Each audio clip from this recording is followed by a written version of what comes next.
Poof. Hello, everybody. How's it going? You might hear that I'm very congested, and that is because I am. Allergies have just been ripping through people here in the valley lately.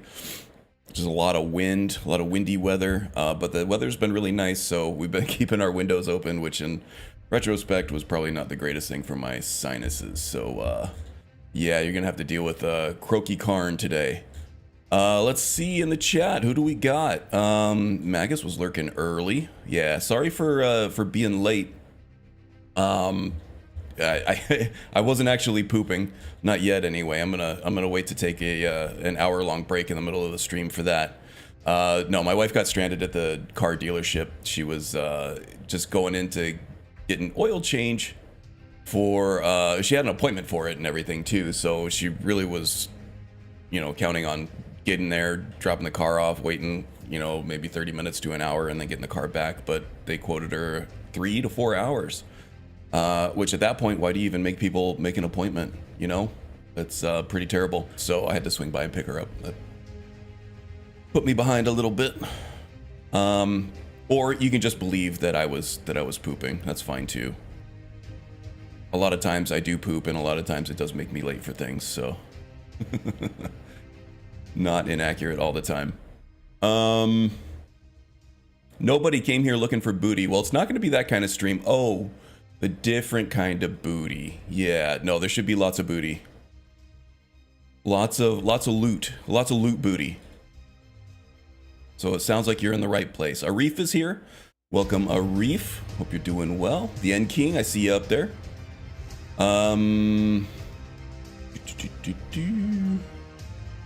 With theory crafting a fighter martial character with dual wielding but a bit unorthodox offhand sword or mace, main hand dagger. Yeah, I don't know what. Oh yeah, it was. I was trying to think of Yoshimitsu for anybody who has ever played Tekken or is familiar with the Tekken series. There is a samurai character in that, samurai slash ninja. He's actually a samurai. A lot of people think he's a ninja because he's got a katana. But he wields it in his left hand, and then he uses his katana rarely, but the rest is just unarmed combat with kicks and punches with his right hand.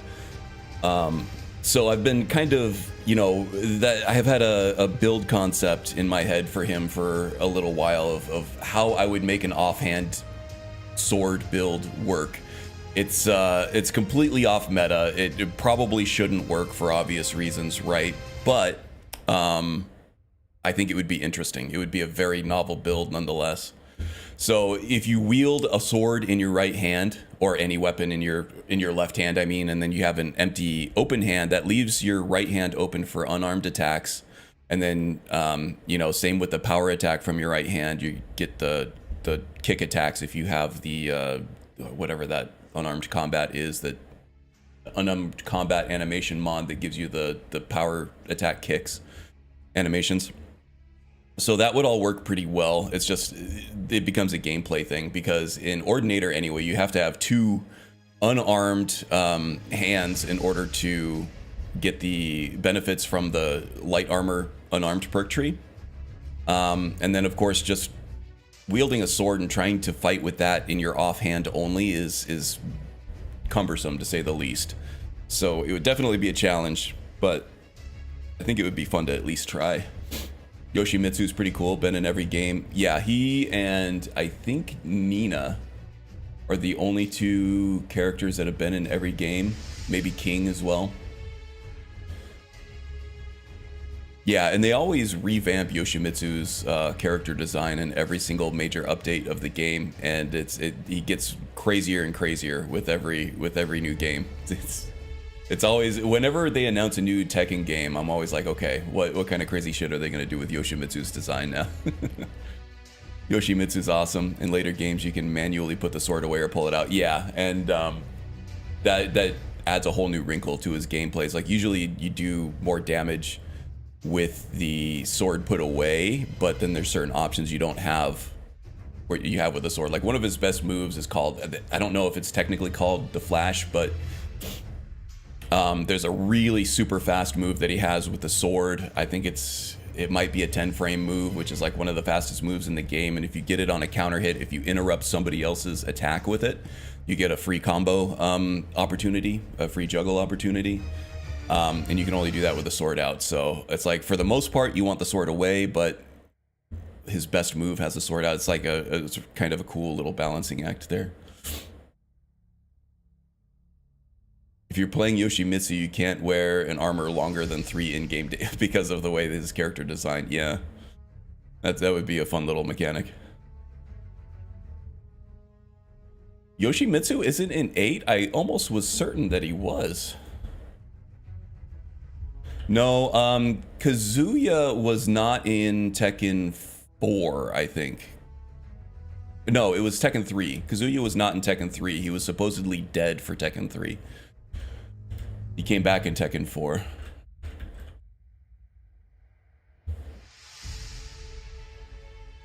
Yeah, this is Yoshimitsu right here. See how freaking crazy he gets? Yeah, they make him look wild. Him and Jack both have like the most crazy looking character designs, you know?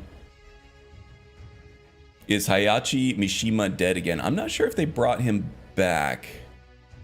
Hayachi Mishima definitely wasn't dead when they said he was dead, but in the story mode of Tekken 7, he definitely seemed dead. But I can't think of any character that has stayed dead in Tekken, in any of the Tekken games. So Kazuya was never in Tekken 3. He was out. He was supposedly dead because Hayachi threw him into a volcano. Hayachi was supposedly dead in, what, Tekken 5? And he came right back in Tekken 6. I think he actually probably came back in Tekken 5, actually. Raven and all the Jack 6s came and blew him up with a nuclear explosion, but there's no way a nuke is going to kill Hayachi. That's just stupid. So he came back like in the same day, basically. Everybody knew he wasn't dead. But then in the end of Tekken 7, Kazuya and Hayachi had this huge battle royale that you got to play through. It was really epic, actually. And it actually very explicitly shows like Hayachi's heart stop and Kazuya throwing him into the volcano. Supposedly dead, but I'm sure he'll come back at some point. Nobody stays dead in Tekken. Nobody does. Not even June, who was dead for like several mainline story entries. She's back now. I thought she was back in Tekken 8. She was definitely back in Tekken 7. Anyway, this isn't about Skyrim at all, right?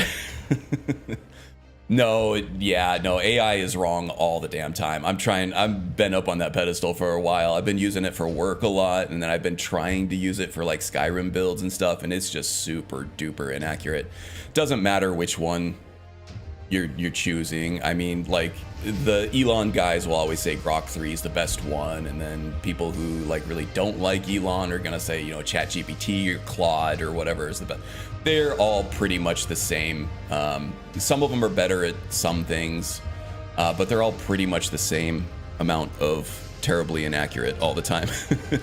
ChatGPT does have a new thing called Deep Research, which does like the chain logic stuff and will really go in and really focuses on accuracy. It's kind of the same thing as the DeepSeek stuff that the Chinese one that they supposedly were able to spin up for a few $1 million, which is categorically false. They spent $1.2 billion just on the GPUs alone to be able to train that thing.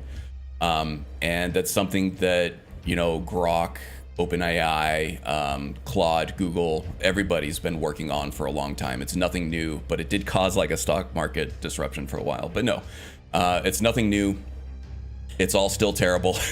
It's useful for very small things, and it is getting better, and it will get better. It'll be less terrible, but it'll never be 100% accurate. And kind of, it's like humans, you know. It's like you can either, on the one side of things, you can skew toward creativity, and on the other side of things, you can skew toward accuracy. If you're going to be 100% completely accurate with everything all the time, you're not going to be creative for shit, right? You're just not going to. If you're going to be creative, you got to be able to make shit up and have wiggle room with accuracy here and there.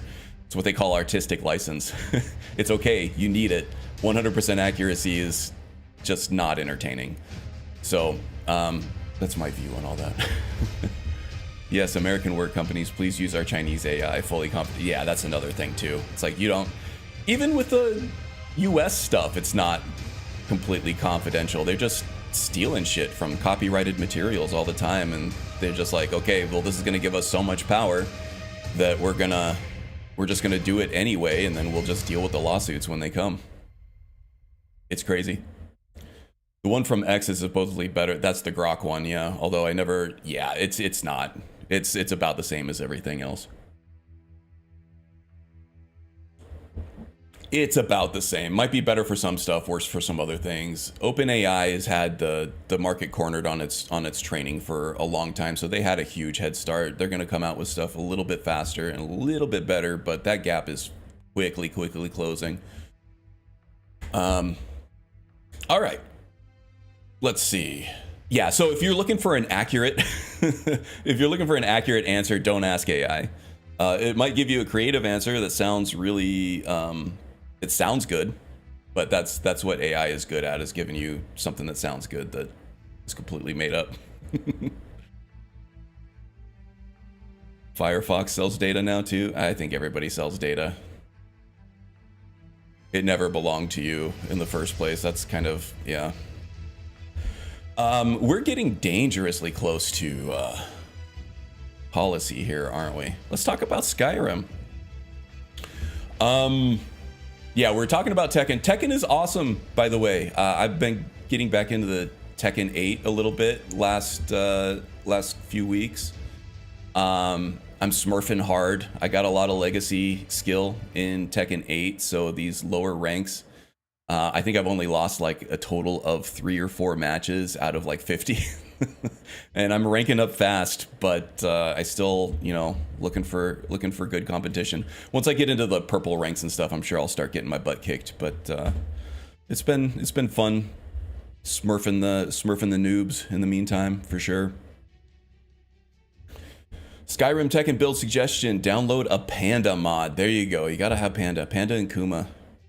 Those are the trolliest characters. I hate fighting these guys. Almost as bad as fighting Eddie. Okay, news. Let's see. We have Monster Hunter Wilds dropped, or no? I think it's gonna drop soon. When is the Monster Hunter Wilds release date? Was it already? Because the reviews already went out. I think it's actually next week, technically, officially.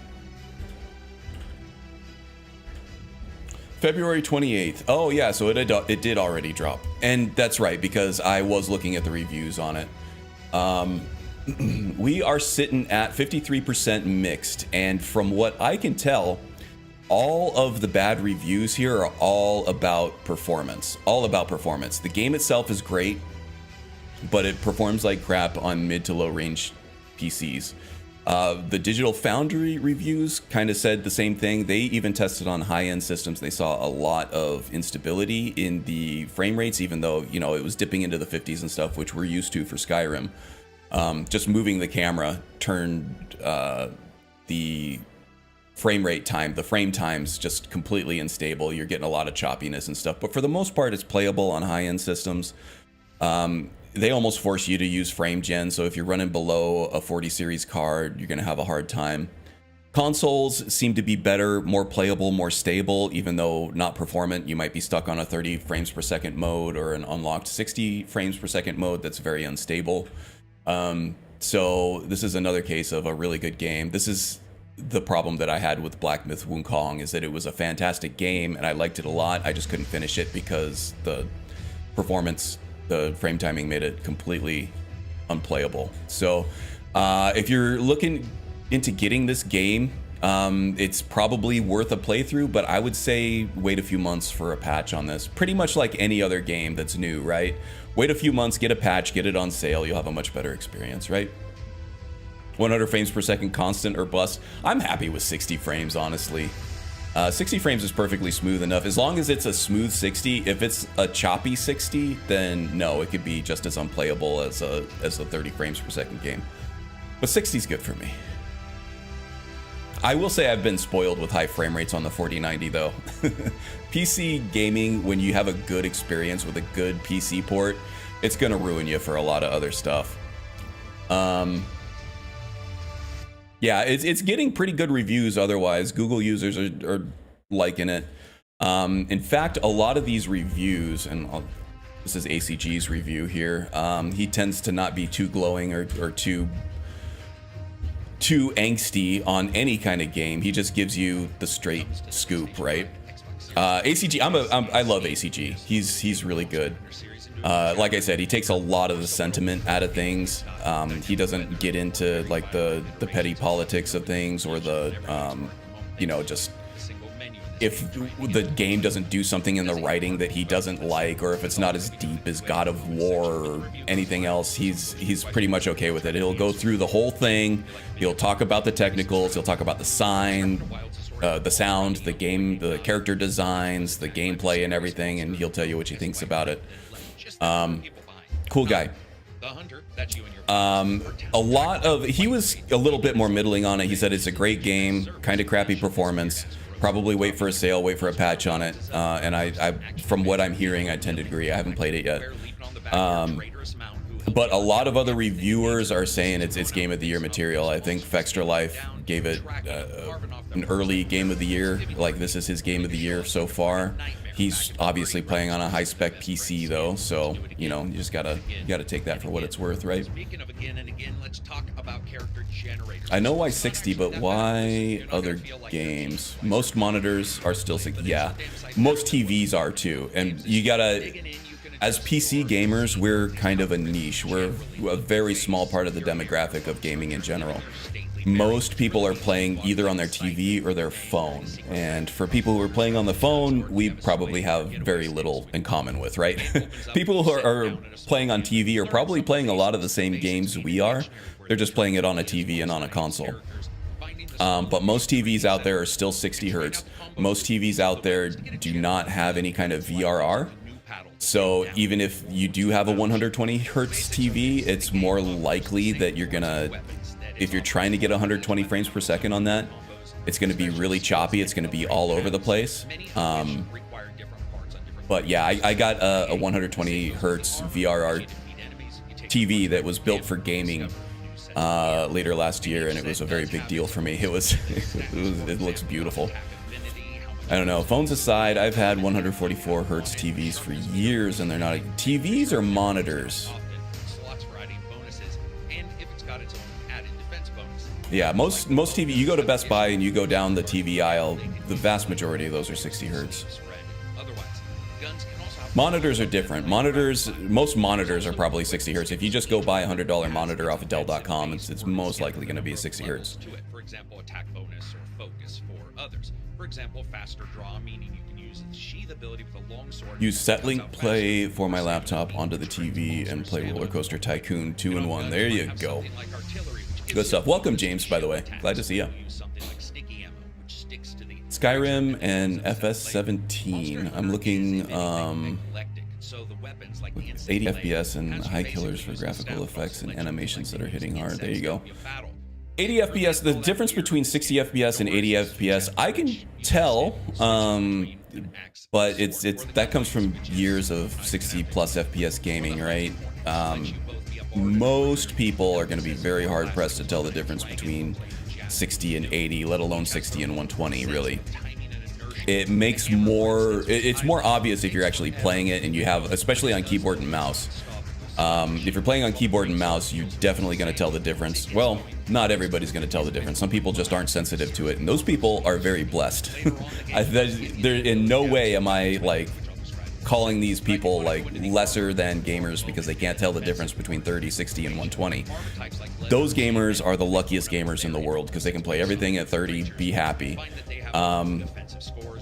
Some people who are cursed, like myself, you can tell the difference between 60 and 120. If I'm watching a video, I don't give a shit. I can watch that at 30 frames per second. I'll be fine with it. But if I'm playing something, 60 is fine. 120 hertz is better. 30 is just completely unplayable. That was console Skyrim locked at 30 frames. Yeah. Yep, absolutely. when Skyrim came out at on console, which is what most people are still playing it as. It was 30 frames per second. Nobody gave a shit. It was still awesome. The same type of armor. There are bonus sets here, but it no longer really requires. Yeah, you probably have 120 on the TV then. 144, I don't know, I could be wrong, but I think 144 is either extremely rare or close to non-existent on TVs, unless it's supposed to be like a TV monitor hybrid. During battle, you also have an SOS. Series X, no. If you're playing Skyrim on PS5 or Series X, you're gonna get an easy 4K 60. No problem.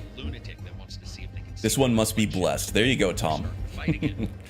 Count your blessings. This is also where you switch out your weapons because, as I said before, you don't necessarily have. There was a study that proves some people's eyes have a lower frame rate. Yes, absolutely. I've seen those same studies before. Even with completely non-scientific stuff. I think I watched a Linus Tech Tips video or something where they did a double blind. It wasn't double blind. It was just single blind. So they would have, you know, their employees come in and guess which monitor was 60, which monitor, or 30, 60, 120, and then it was some like high, like 244 to whatever the 200 one was. And some people, there was a small percentage of them, but some people were able to get them all completely correct. And being able to see the difference between like 120 hertz and like 265 hertz or something like that is extremely rare, but some people are 100% accurate on it. Some people will argue that the human eye can't even see the difference between that. And that's partially true, but there are outlier humans that can see that. They absolutely can. You can see images jolt even at 60. Yeah, and sometimes if you don't have a VRR monitor with something like G-Sync or FreeSync or something like that, it is more obvious because those monitors don't actually display at those fluid frames. They'll jump between these huge segments of frames. So for like, you say you have a 60 frame monitor that is not VRR or G-Sync or FreeSync or whatever, and you have a drop to like 55 frames per second, that monitor doesn't have a 55 hertz mode, so it'll drop all the way down to 40 hertz, and 40 hertz and 60 hertz is much more noticeable than the drop between like 60 and 55, right? So most people are going to be able to see those lurches and everything, but I don't doubt that you can tell the difference between a 60 and 80 FPS without those jolts. Boy, am I glad to be living in the tropics. Oh yeah, no, you can see the weather's been beautiful, which is why I sound so congested. It's because the weather's so nice that the 77 degrees out there, we have all the windows open and everything, but it's also been kind of windy, so it's just blowing all those allergens right into the house. I had to take some Flonase earlier, and some Mucinex for the throat. I don't feel sick at all, it's just all congestion, and I know exactly where it's coming from. Okay, so Monster Hunter Wilds, really good game, really bad performance. Wait for a patch on this one. Other than that, it seems like it's more Monster Hunter. It seems like there's more of a steampunk aesthetic to it, which is kind of cool. It's mostly been just kind of like this savage fantasy, from what I remember. Sometimes like Monster Hunter Rise was more like Japanese fantasy, from what I remember, and then Monster Hunter Worlds, from the little that I've seen a lot of that game. I haven't played much of it at all. It's more just straight up fantasy with some, you know, more savage like bone armor and these huge weapons and stuff like that.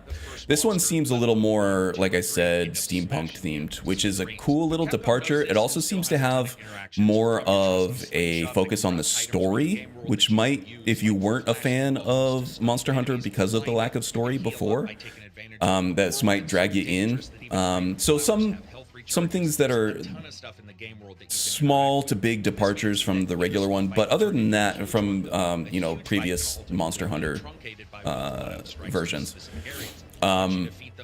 So that might be enough to get you in if you weren't a Monster Hunter fan before, but other than that, it seems like it's just more Monster Hunter in terms of gameplay and weapon proficiency grinding and things like that. If you didn't like Monster Hunter before, you're probably not gonna like it now. If you liked Monster Hunter before, you're probably gonna love this one. But yeah, I don't know. That was the main news story I had. It's just an open world fantasy RPG stuff like Skyrim adjacent, so that's the one I covered. What else we got? Okay, let's take a look at some mods here, huh? Fourth Unknown has a new drop out, the Ancient Imperial Armor.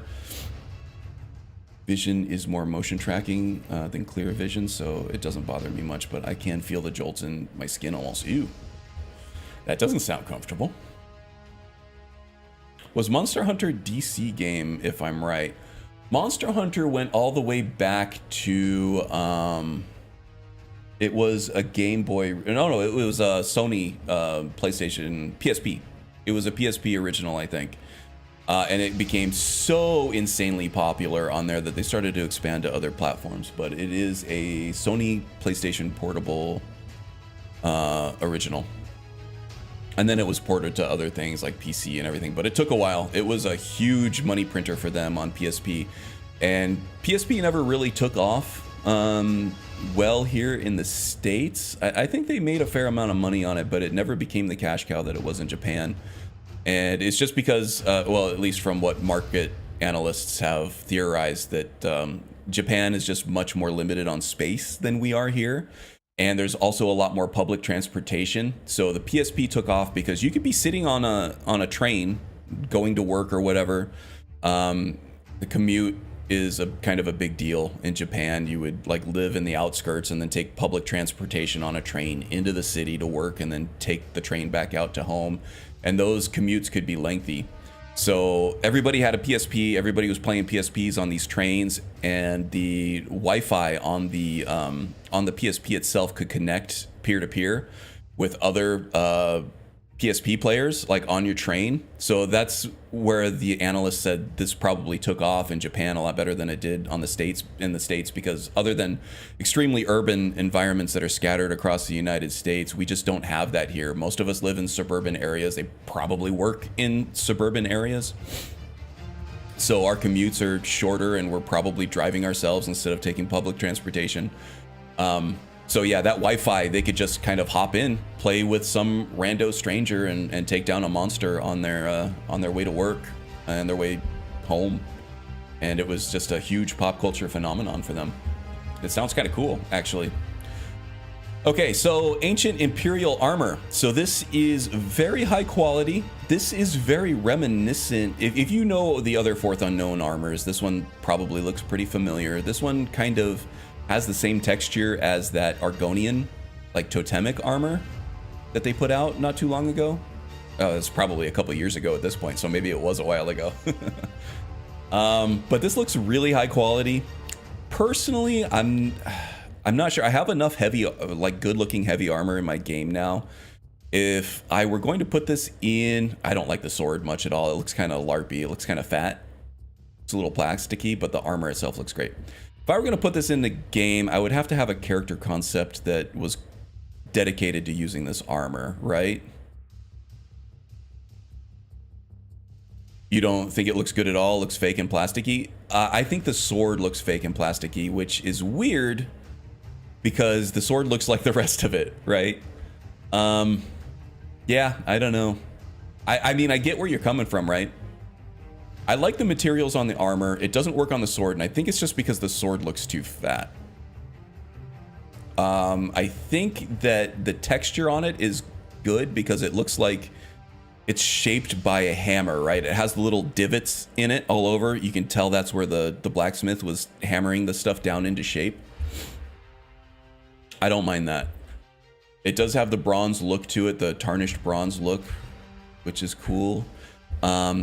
And on the helmet, I don't like the helmet much. It's the same texture for the armor, for the sword, and for the helmet. I don't think it works as well for the helmet and the sword as much as it does on the armor itself. You don't like Fourth Unknowns? I love Fourth Unknown stuff. There are a few outliers. Like this one I don't like as much. It's like fine, right? I can see the quality in it. It's very painstakingly made. You can tell just the detail. It's very, very highly detailed. But just the shape of the sword and stuff. And then the Argonian one, I could see myself doing a character concept based off of that armor. I can't see myself doing one on this one. The Dark Brotherhood armor replacer I have in my game, I think that one's freaking fantastic. I love that one so much. His Dwarven replacers are also really, really good. So you don't like it that much now, huh? No, I was kind of iffy on it before too. Keep the design, give it to Zabio to fix it up. There you go. It's got potential, sure. Banded armor plus, I can see that for sure, yeah. I would say it's probably an Imperial flavored banded armor I could see, yeah.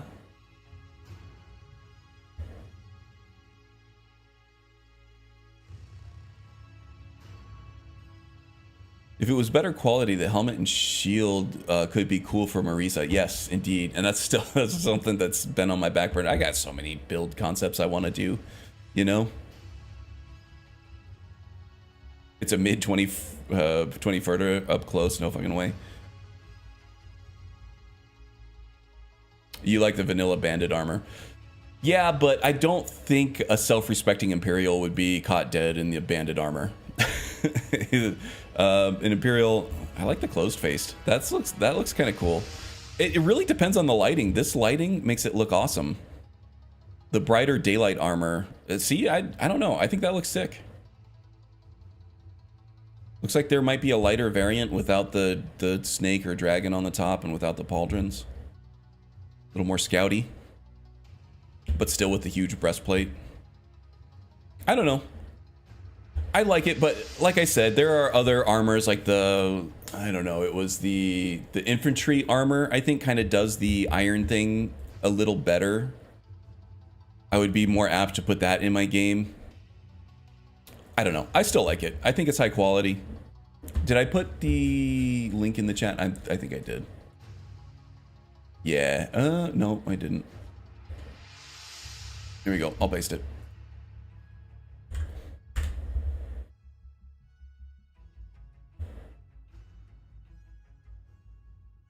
I'm not completely sold on it. It looks good. I think it's quality enough, but the sword kind of kills it for me. Look at the views to actual unique downloads, though. Yeah. Unique downloads. That's still pretty good numbers there. 8,500 in the first few days. This was kind of midweek when this dropped. A lot of views. Yeah, I think we're spoiled for armor choices now, right? So, like I said, that infantry armor that dropped a little bit a few months ago has kind of the same vibe, especially as with this lighting here. It kind of has the more iron aesthetic to it than the bronze aesthetic and other lightings. It just does it a little better, I think. So there are options out there. I wouldn't doubt that Fourth Unknown put a lot of work and a lot of effort into it because, like I said, all right, so the paint, there's a lot of detail on this. These are all new models. These aren't models that you have in the game, right? A lot of new textures. This takes a long time to do, especially all the stitching and stuff. This is all custom texture work. All these divots. Like it's high quality. You may not like the way it looks, but it is not poorly done. The wrappings on this is a lot of work. It's very painstaking to do all this stuff. I don't think a drunk person could do this. It's not going to strike everybody's fancy. You may like it, you may not like it, but I definitely can't deny the quality of it.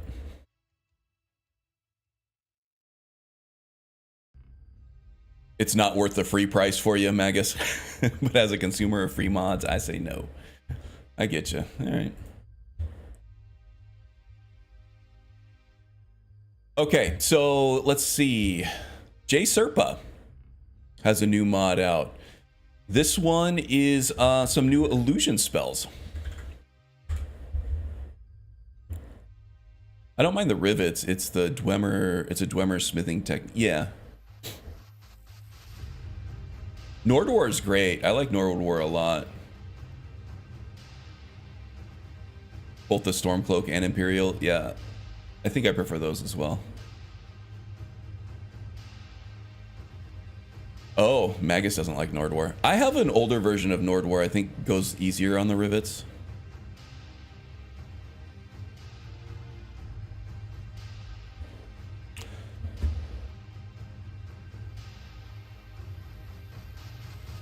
I think it was earlier than 2019, 2020. Time is going by so freaking fast. It was like Snow White, or it's called just like the Huntsman, right? With what's her name, Kristen Stewart as Snow White, I guess. I think that was the last one that came out. My wife went and saw it. She said the art design and stuff was, and the set pieces and stuff were really well done, but the movie itself was kind of just a snooze fest. All right, so yeah, Jay Serpa has some new illusion spells. So this is more gameplay stuff. And some of it sounded interesting. He's talking about how a lot of this stuff isn't like the projectile and then area of effect stuff that you get in the vanilla illusion school of spells, or like most modded illusion spells also have, like, you know, you shoot a projectile at somebody, it explodes or it hits them, and then they're affected by, you know, a calm spell or a fear spell or whatever. This one, it's more of an instant hit scan from a distance. So think of like Fire Blast from Forgotten Magic, or what's the other one?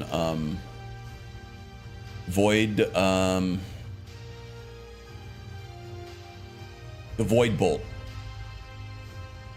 where you it's completely instant hit scan. So there's no projectile.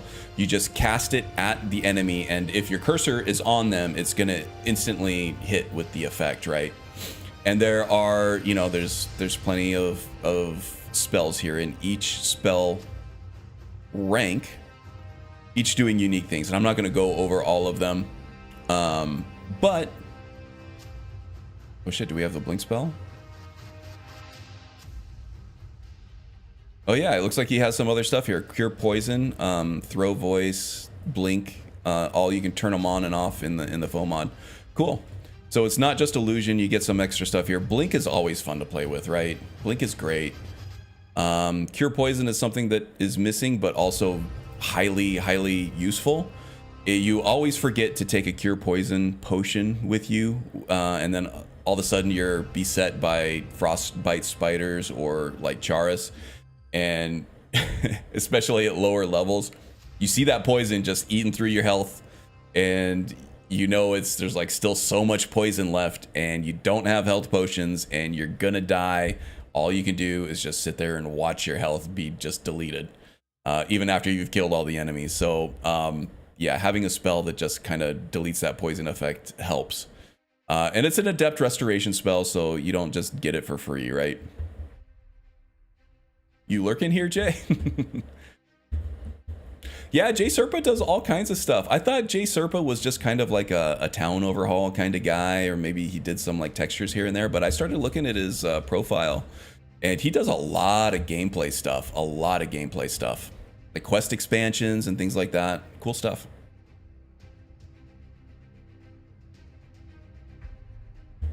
Hey, there's Ghost 57. Welcome.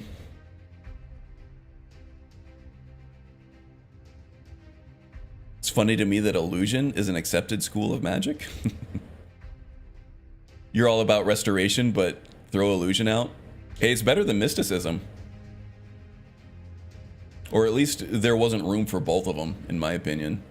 Illusion and mysticism should have always been the same. Especially in Requiem, you're talking about that blink spell. Yeah, I saw you making good use of it in your stream yesterday, Magus. Blink is awesome. It can kind of break the game sometimes. It can be a little, you know, too powerful every now and then, but it definitely makes it a lot of fun. You think they should have kept mysticism and absorbed illusion into it? Yeah, I mean, I could go either way on it, but I don't think we needed both. A lot of people hated on Skyrim back when Skyrim came out because it's quote unquote dumbing down of mechanics from Oblivion. That's been that's a running trend. Every time BGS comes out with something, people are hating on it for dumbing things down and changing mechanics or whatever. That's been going on since Morrowind. Oblivion had the same stuff, but it does. A lot of those streamlined systems make sense. Like, we didn't need illusion and mysticism, right? Definitely not. Some things I do miss, like acrobatics, and to a lesser extent athletics. So in Oblivion we had athletics and acrobatics.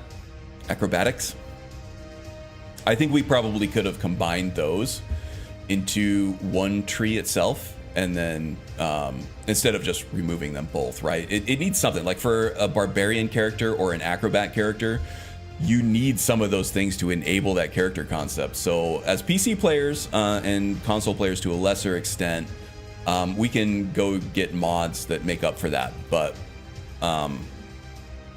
for people who are playing the vanilla game and you wanted to play your barbarian or you wanted to play your acrobat, it made it a lot harder.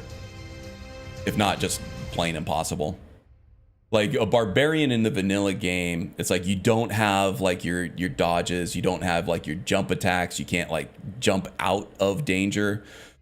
You have block, right? You have block with like a two-handed weapon, which especially at early levels is almost completely ineffective, right? And then you have light armor, which you can get to the armor cap to later on, but that takes a lot of leveling and a lot of skill progressions and smithing and things like that in order to get up there. But again, at early levels, light armor gives you next to no protection at all. So like, what do? If you can't dodge, you can't run, you're no faster than anybody else, you can't jump out of the way, you're not any more agile than anybody else, what do? You die a lot is what you do. Well, the dumbing down accusations are technically correct, which is the best kind of correct. Dumbing down is a sentiment. I don't think it's an observation. I think streamlining is like, okay, we took a lot of these things. Some of the stuff we got rid of, some of the stuff we consolidated into other things. I don't think less complicated means more dumb. I think that Morrowind was probably overcomplicated. Oblivion, to a lesser extent, was overcomplicated. Skyrim's pretty good. They probably went a little too far. I would have liked, like I said, having some of the athletics and acrobatics representation in it. I think dumbing down adds sentiment into what actually happened. One of my earlier runs was a high elf barbarian, and it was a bit tough. Yeah, I had a permadeath high elf barbarian, which a lot of people kind of chuckled about. That was kind of tough to roleplay. It's like, how do you roleplay a high elf barbarian? But I loved it. I love those, like, you know, off lore stupid mismatches, right? Like you can have you know, a necromancer, a Redguard necromancer, right? Or a barbarian high elf, or an orc wizard, you know. That's the stuff that's fun to roleplay for me. I mean, everybody's done an orc warrior, everybody's done a high elf mage, everybody's done, you know, that Redguard Ashaba witch hunter or swordsman playthrough. Yeah, those are fun. They fit the lore. It's accurate, but it's not very creative, right? It's not creative or novel. Not interesting. I did a Dwarven Greatsword pretty early. That was incredible. Nice. That sounds fun. Especially since I didn't want to move on from the fur loincloth. There you go. Yeah, that makes it hard. The best barbarian stuff is the low level stuff that actually completes the aesthetic. You do have the scaled stuff though. I enjoyed my Orc Archer, yeah. And there's Haster. Hey, good timing, Haster. Haster actually dropped this in the Discord as a suggestion for covering in the mod showcase today. This one's by Chakra SEE. I'm actually not familiar with this mod author here. Actually, did I paste the illusion one? Maybe I did, maybe I didn't. I'll make sure I'll throw the link in after this. Yeah, so the Discord the link is in the description below. If you want to join, hang out, talk Skyrim throughout the week between video releases or live streams, we're all there. It's been pretty active since we opened it up. A lot of people, you know, talking about things, which is what you do on Discord. Yeah, but Haster dropped this one in the Discord. This one looks pretty cool, very stylized, definitely makes a statement. Oh my god. There's a dragon face on your chest there. I like how it glows though. I wonder if that's like a dynamic effect or if that's just an option. Oh yeah, these are definitely different options. I doubt these are dynamic. It would be kind of cool if you had like a power or something to like activate the glowing effect on these. Like if you did like Dragon Aspect or something, this would override the vanilla effects of that shout with like the translucent armor and stuff and just kind of like activate the glowing armor stuff on there. This reminds me of, it was inspired by the Soul series. I hope the face on the chest moves as you talk. That would be sick. This reminds me of Bishamon, which is I'm a huge fighting game player, right?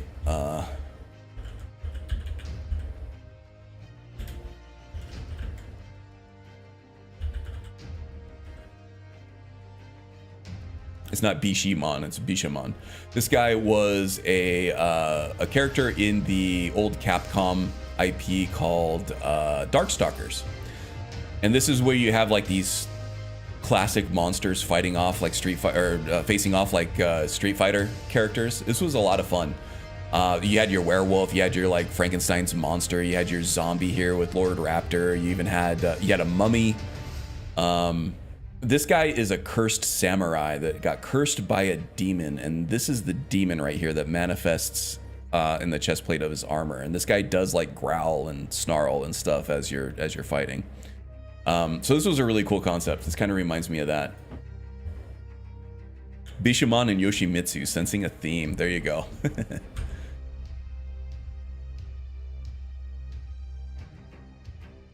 Yeah, Yoshimitsu is kind of more of a cyborg samurai, which is just as badass, but a little bit different, right? He's got a lot of mechanical and robotic parts on him that Dr. Boskanovich is helping. Yoshimitsu, like health-wise, has been on his deathbed for like a long time, but Dr. Boskanovich been enabling him to live for a long time. Yeah, this is cool. Looks like if you're looking for that dark fantasy statement piece, this is definitely it.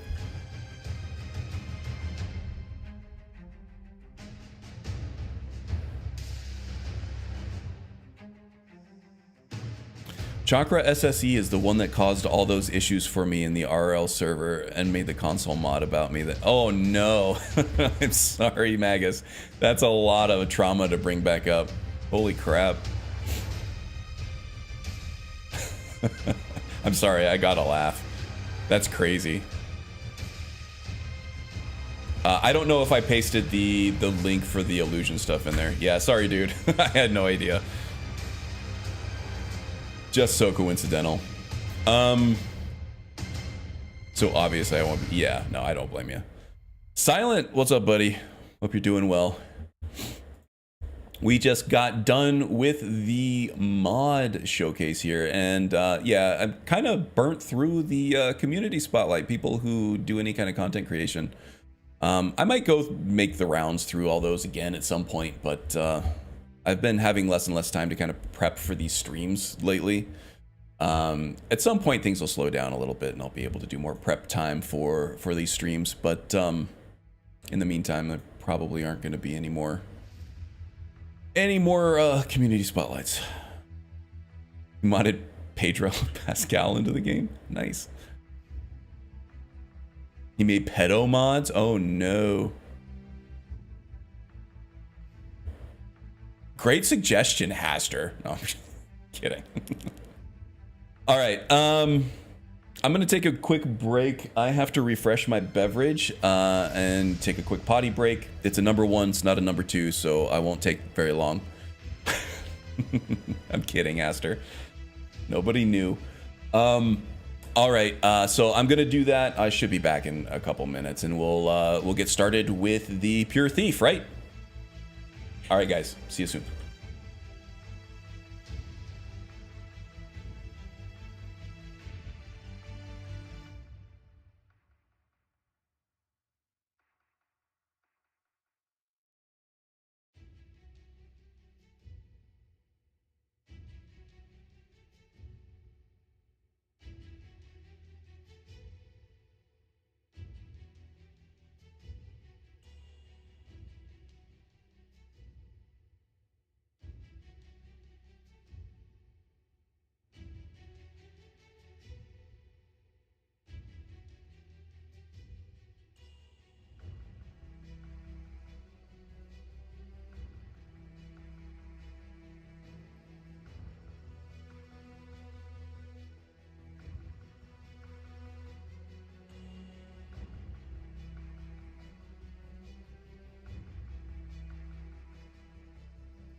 I'm on silent. Jesus Christ. I was doing some like really funny jokes and stuff. Nobody heard him. Yeah, no, I was telling Silent that I saw his message right as I left that we are timing you. And I was pushing really hard to get the pee out of my bladder. So hard that like when the pee stream ended, there were fart noises coming out of my pee hole. And I made myself laugh. And now the second time that I said it, it just wasn't as funny. Nobody had to get some caffeine. I was saying, yeah, I just had to refresh my beverage as well. Get some caffeine. White Monster from Costco. It should get me through the rest of the day, honestly. Has anyone ever made Dwarven Akaviri armor? That is a really interesting question. I would have to imagine that somebody's done like a materials overhaul of Akaviri sets. And if they haven't, it's a great idea, right? You have the Akaviri armor, and then have like your iron version, your steel version, your elven, dwarven, orcish versions of them, ebony. That would be awesome. Because the Akaviri armor is really cool.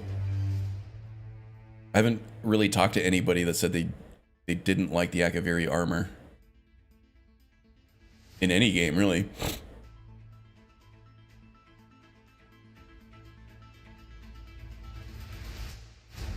Yeah, it does sound cool to combine them. The dwarves disappeared before the Akaviri even arrived. Yeah, but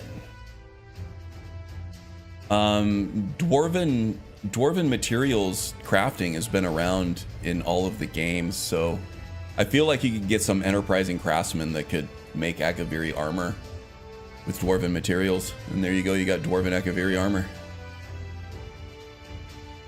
Little steam vents and spinning keys. That'd be pretty cool.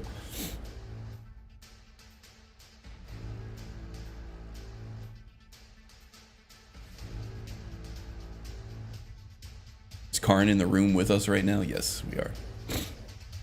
So just to confirm, Mike is back on, right? Everybody hears my gloriously congested voice.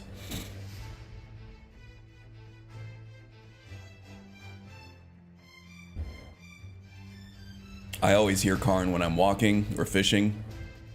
That's how it starts. Careful not to fall in love. Yes, okay, good. Can't hear him over all that congestion. Sure. I know, okay. Alright, we're good. Alright, let's get started with some gameplay here. I've been playing the Thief all week. I've been making some good progress with her skills. I got a few of the skills up to level 100, and there's a couple of them. I think the only ones I don't have at 100 right now are speech and light armor. And I have a plan of where we're gonna go with this one. So, Cole is short for collects many things, the name of my Argonian thief. Cole is transitioning into Thieves Guild leadership. Brynjolf and the rest of the leadership has recognized her as the best thief. She's got a great mind for strategic thinking and for heists. Much more talent than anybody else in the guild, and they know that. They've recognized that. They also recognize that... Am I using the Serpent Stone? No. I don't want to put too many attributes into magic for a pure thief build, and the Serpent Stone requires... you know, that would be way too restrictive. Serpent Stone, you can only sneak if you have magicka available, and it drains it. So you have to put a huge... Well, yeah, I guess you could go Vancian, but then you have to put perks into Alteration, and I'm already spreading perks really thin, right? Hey, Nika Roshi, leaving a like. Appreciate you, buddy. She's a thief Joan of Arc. So yeah, no... Serpent Stone will have to be a dedicated build for me to explore those mechanics. Not for a pure thief. We're going Thief Stone with this one. Might drift over to Shadow Stone. But the Thief Stone just makes too much sense right now. At 150 magic as an Argonian, you can move without running out of magic. Okay, that's cool.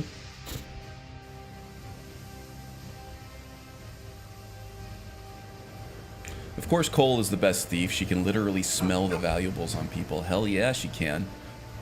So they've also, recognizing this talent, they also recognize that she has huge shortcomings in terms of confidence, right? She's very meek. She's very timid. She's very shy around people. Her best friend Zora here and Zora's dog Miko have opened her heart a little bit and have become truly good friends and beloved companions.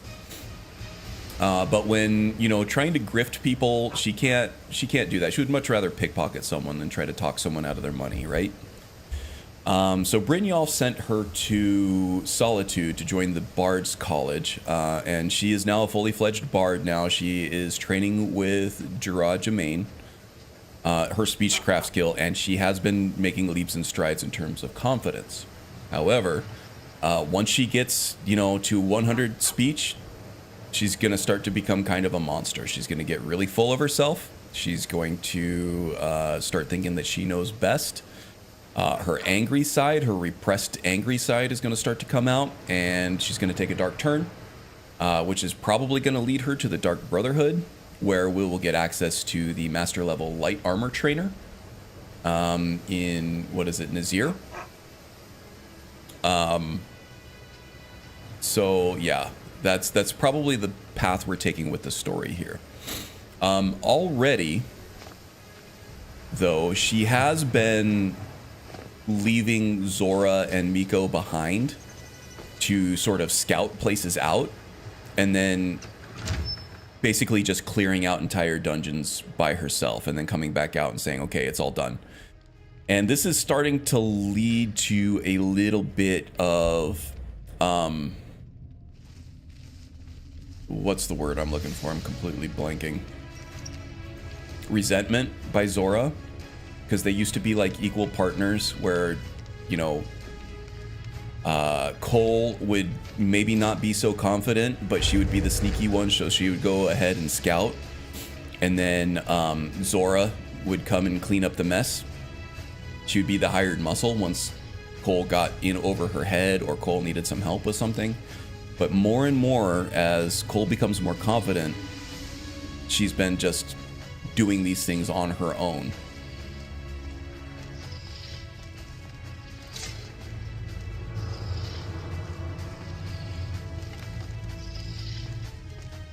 So this is the party starter combo here we're going to be dealing with.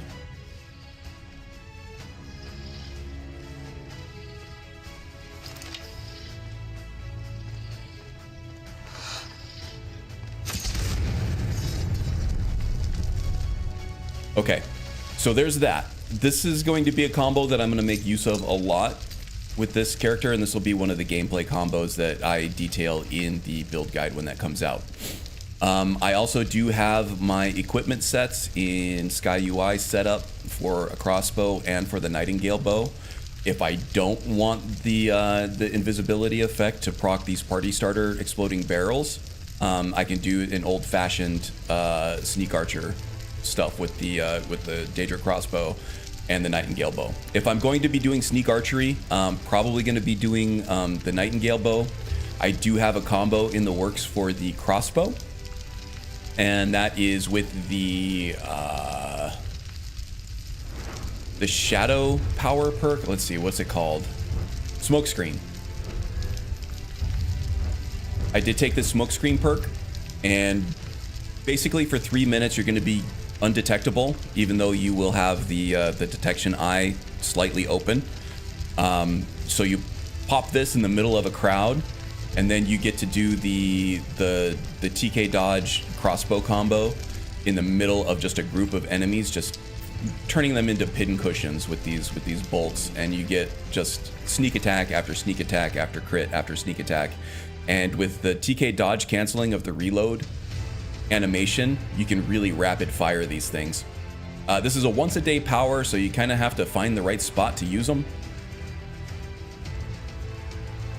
Party starter works all the time, every time. I think there's like a 30-second cooldown for the explosive keg. So this is going to give us some variability in the combat gameplay here. There's also, let's just take a look at some of these other skills, since I did make a lot of headway in the progressions on these things. Oh, I'm a little bit behind in lockpicking too. There's just 2 or 3 more skill books I have to find, and we'll be at level 100 on that one. Yeah, let's take a look at lockpicking. I have pretty much everything I think I need in lockpicking here. I have Dungeoneer, so Robber's Eye works in dungeons, lasts 3 times as long. Just have to keep my eyes posted on the upper left-hand side of the screen up there every time I enter a new area to see if there's a container full of valuables nearby. And then also Game of Fate. I haven't encountered one of these yet. I have before. It's always a huge event when you do find them. It'd be cool if we found one on stream, right? That would be cool. So there's that. Do you plan on becoming a vampire? Yes, and I'll talk more about that in a minute. Sneak, we just talked about. Pickpocket. Of course, if you're going to play a thief and you're going to be leaning into pickpocket, you got to take Dragon Horde, right? This might be the best perk in the entire Ordinator overhaul because it allows you to buy more perks. This is like rubbing a genie bottle and wishing for more wishes, right? If you are allowed to make that wish, that is the best wish you can make because it gives you unlimited wishes. This is pretty much the same thing as that. 50,000 gold is a lot, but it is not unobtainable. Especially with a thief that has like a lot of fences. You can steal $50,000 worth of stuff.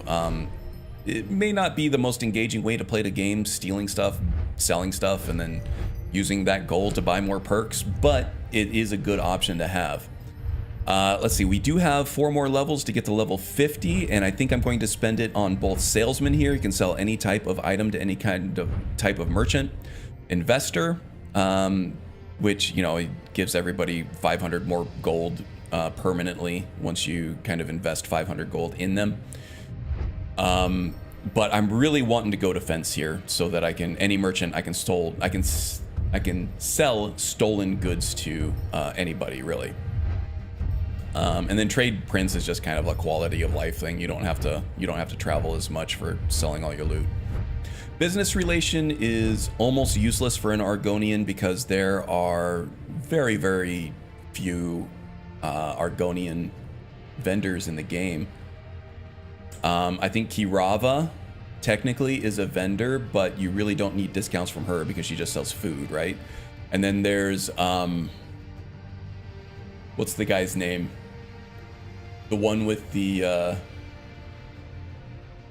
Dunmer name, the jewelry vendor in Riften. I don't remember his name. That's the only other one I can think of. I can't think of any other Argonian vendors in Skyrim, so this is kind of like a throwaway perk, right? If you have alchemical oil, you can set it off with party started. That's cool, except alchemy is not part of the thief. It is part of the thief stone. Alchemy is, but it's not part of the thief class.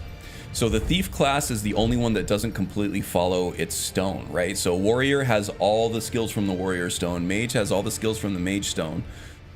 Thief has all the skills from the thief stone except alchemy, and it changes it out for archery. At least with the Andromeda overhaul, that's the way that works. Archery is in the warrior stone for Andromeda.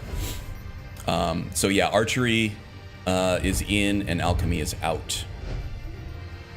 So we're not investing any kind of perks in alchemy. I will be, you know, grinding this up to level 100 at some point, just for the custom potions that will help on higher difficulty levels and higher levels to deal with tough enemies, because, you know, those fortify archery potions and paralysis poisons and stuff are going to be fairly necessary at some point. So Sithis worship plus serpent stone and vampirism gives you something like 100% better sneaking. I don't need it. To be completely honest, I don't even need the invisibility spell. The invisibility effect from the Bow of Shadows, I only use it to proc party starter. I can, with my current perk output right now, my current perk spread, I can walk right up to somebody in town, right up to their face, and then crouch down, and I'll go hidden immediately. So I really don't need any more sneak than I already have. Let's see where this guy ends.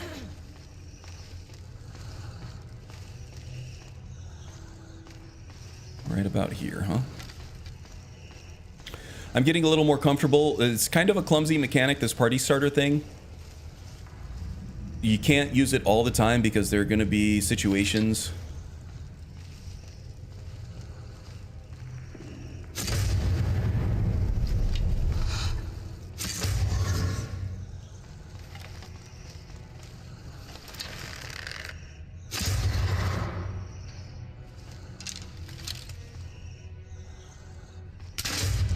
There are going to be situations where you need to stay quiet. You don't want to proc that party starter, so you really don't want to go invisible. Because that thing makes a lot of noise.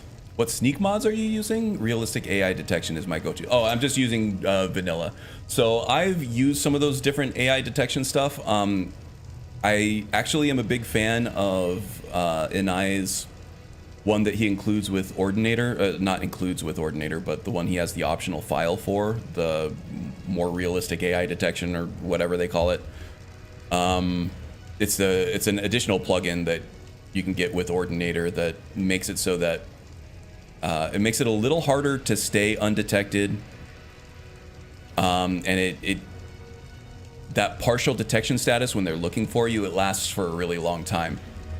I really like playing with that. It does restrict some of these combos a little bit. So like this big explosion, thief skills rebalance. Yeah, I think that's what it is. Like these big explosions, that would be like alerting all of the Draugr in the room, which if you're doing a challenge run and you want immersion and you want the game to be a little harder, because let's face it, stealth archery is still OP in pretty much any overhaul that you play it. That does make it a little more fun trying to deal with the aftermath of opening combat with any kind of shot. But it is also much different than what most people are using. Most people are using the vanilla detection. It just kind of works better with the game engine that way. For me, it's a lot of fun being able to sit here in the shadows and plot my course through this thing and then just be able to have it work. Doing the thief skills rebalance stuff, it's more chaos. It's more chaos, which is fun. It's kind of messier though in terms of gameplay. And if I'm trying to do gameplay videos and capture footage and kind of show off what the thief can do, I want it to be with the vanilla AI. And then also another gameplay mechanic that I'm running here too that I meant to talk about when I was talking about gameplay variety here with the different combos that I had going was the Death's Emperor coin here. A Cursed Septum appears. This is the Death's Emperor coin where you reverse pickpocket it onto a humanoid enemy. All of a sudden they take twice the damage. Or actually it's like 3 times the damage, 200% more. 100% more would have been 2 times the damage, 200% more is 3 times the damage. And crit. So a fun little gameplay combo that I think I demonstrated last time we were playing Cole is you sneak up to him, you reverse pickpocket Death's Emperor onto the human enemy. You can't do that with Draugr because you can't, pickpocket onto a Draugr. Reverse pickpocket the Death's Emperor on there. Now all of a sudden they're taking 3 times more damage plus crit. And then once that is in their inventory, you draw the Bow of Shadows, which turns you invisible, which plants a party starter keg right next to them. Back off a little bit, shoot them with the Bow of Shadows, which disables your invisibility, which triggers the party starter barrel. Now you're doing 3 times whatever your sneak attack damage is, plus whatever critical damage you have going. And you get the, 240, 250 damage, fire damage from the explosive barrel, and you get a stagger. That's a lot of damage on one person, and you're going to need it. So usually on a boss character, that's not going to be enough, even at this point, because I don't have any crafting skills to really make like the hood and all the gear and stuff really lean into overpowered archery, fortify archery loadouts. At that point, after that first shot, I'll probably switch to the crossbow and just do some rapid fire bolts on them. That explains why you're sneaking so well. Yeah, because I'm using the vanilla. Yeah, that's fine. You might want to find the throw voice shout, roleplay it as Cole doing some sort of ventriloquist trick as a distraction. Yeah, that's another thing is, I have dragons on lock at level 30 on the word walls, and then random encounters unlock at level 40. So I've been through 6 levels now, and no dragons have showed up. I might have to go hunt one down at a wall, but I'm running Skyrim Unbound, so I don't actually unlock that main quest line until I kill a dragon. So that's going to be kind of a big event at some point. In the meantime, Cole has been happy just doing her thiefy thing, which is going to be a challenge with the dragons too, because we don't really have any active forms of defense against shouts. We're just going to have to pump ourselves full of resist potions, try to rely on our dodge rolls, and just pepper them with arrows and bolts, you know? You don't need Ordinator to use that file, by the way. Oh, cool. So you can just use it independently. That's kind of cool to know. I wish there was a mod that made the Ordinator Thief's Eye perk let you see targets through walls. Yeah, that's kind of a cool idea. I think the Zim's Amulet of Articulation did that at some point, but one of the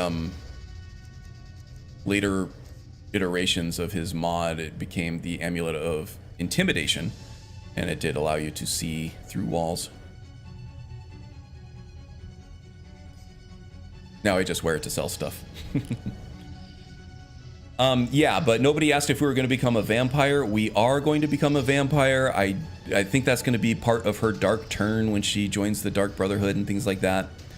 I'm not really going to be leaning too far into a lot of the vampirism mechanics. I'm basically only using it for the sneak and attack buffs. And then, of course, there are going to be other mechanics that we can use, like the being able to activate staggered people in combat to sneak, feed, and drain them and stuff like that. Might make use of some of the Vampire Lord form.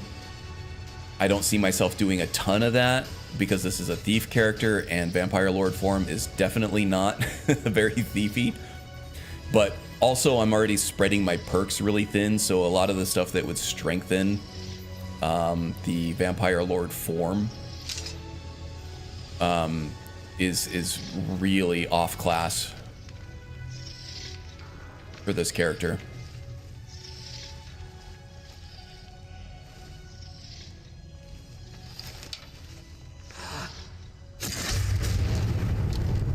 Get a nice stagger.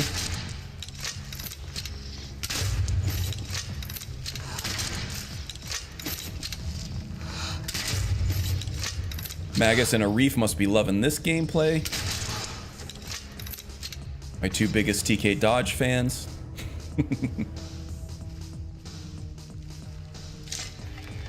Oops, did not mean to do that. We have anybody else in here? I thought I saw another Draugr come running in from the side. Must be seeing things.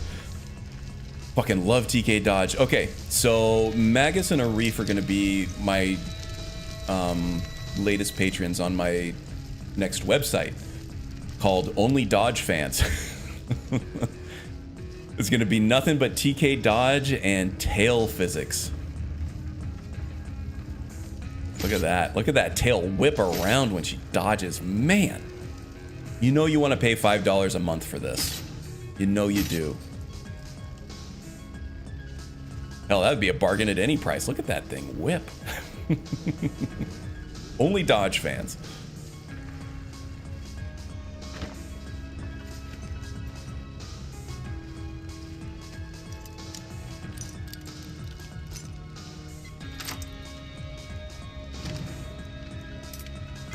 Definitely sell this off. Yeah, we're getting a high enough level now that we're getting some pretty high-end loot. Only fans if Pedo stopped existing. Ooh. Ooh.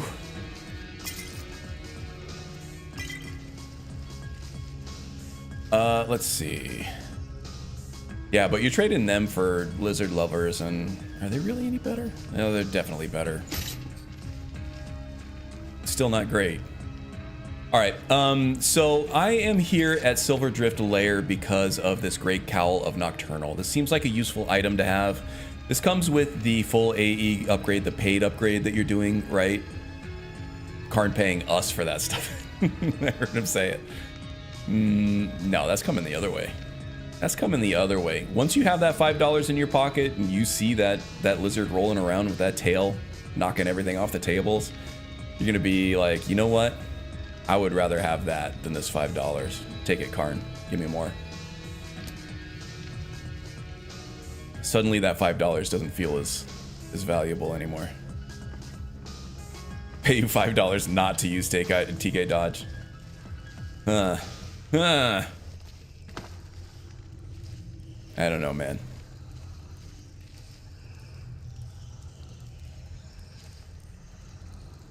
Okay, we got some... Alright, how can we leverage this trap over here?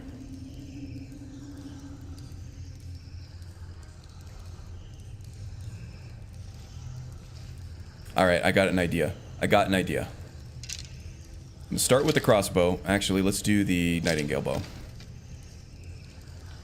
I'm gonna trigger him. I'm gonna switch to the bow of shadows, which is gonna plant a party starter keg right here.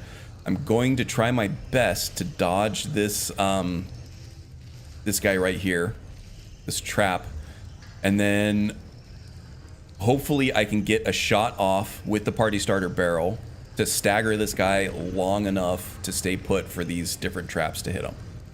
I doubt it's gonna work that way, but let's try, shall we? Boom. Bow of shadows. Boom. Party starter. Boom. Come on. Come on. Oh.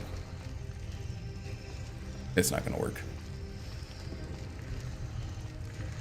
Oh, here he comes. Here he comes. Here he comes.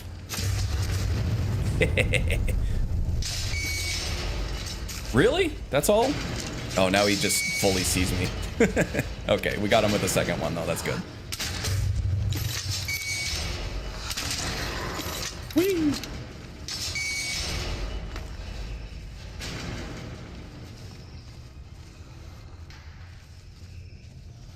Have a soul refill your night bow. Oh, is it empty? I didn't even notice. That's the other thing is since we don't have enchanting and all the high level enchants on my gear to make archery really overpowered, I have to shoot a lot. I go through a lot of ammo for both the arrows and bolts.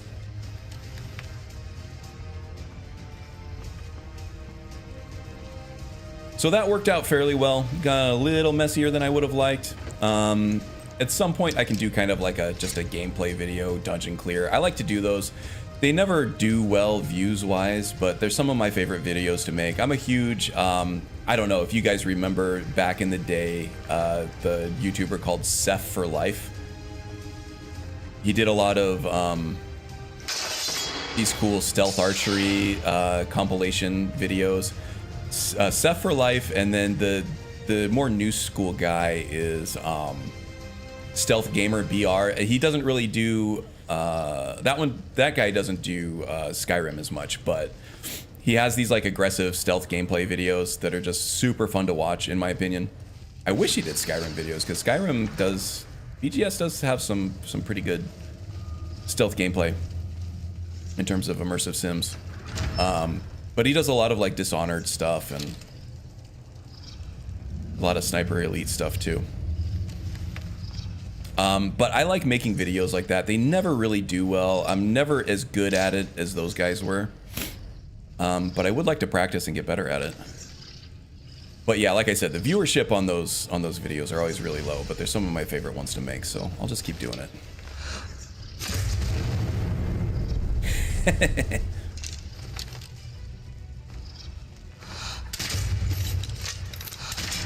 Oh, right through his legs there. Oops. Timing wrong on that.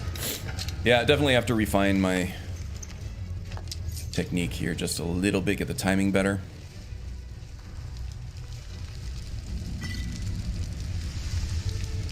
James reminded me to recharge Nightingale Bow, if I even have a soul gem for it. Oh, I do, look at that. Start with the lower ones. Save the bigger ones for enchanting grinding.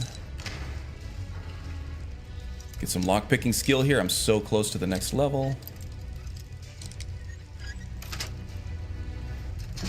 You speak like a manly man. Hello, my friend. Thanks. I'm pretty congested. I have some pretty bad allergies here. It's gotten better over the course of the stream as I like talk more, but yeah, it was pretty rough when we started. And welcome, Boone. Hope you're doing well, my friend. That Puragonian challenge run is going to be coming to a close soon, I think, right? Getting toward the end of it. We're all going to miss her. Your channel really blew up with that challenge run too. Your presence is a boon to this stream. Ah, I see what Arif did there. Wordsmith Arif. Gotta love it. Okay. Let's get this party started, shall we? Get this party started with a bang or a boom.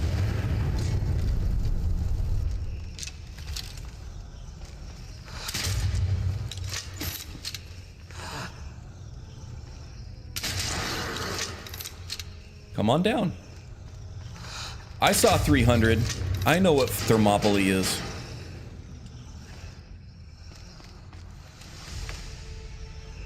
Party starter should be ready now. How close are you guys? They really don't want to come down these stairs. I want to take care of that, what was it, a Draugr Scourge or a Draugr White first? Okay.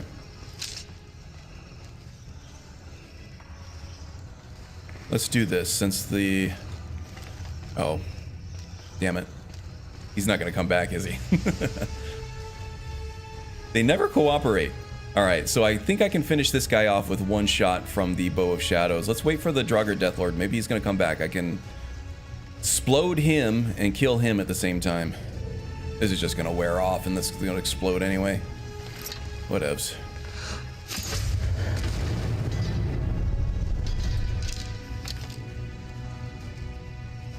We'll reset some things over here. He didn't detect us very much, so we can totally reset detection on him.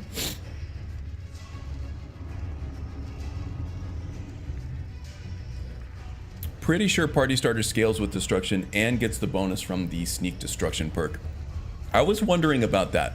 Yeah, so in case anybody's wondering what Arif is talking about here, I very heavily considered taking Demolition Job in the sneak tree here. And what this does is it makes spells and scrolls 1% more powerful. Destruction spells and scrolls 1% more powerful per level of sneak if the target is not being detected by the caster. So sneak destruction attacks are much more powerful. I wasn't sure if the fire, explosive fire effect from Party Starter here, if it counted as a destruction spell or scroll. I was doubtful whether it did or not. And I think that once I kind of have a perk point to play with, I'm going to do some experimentation with it. If it does, this would be a no-brainer to take Demolition Job, right?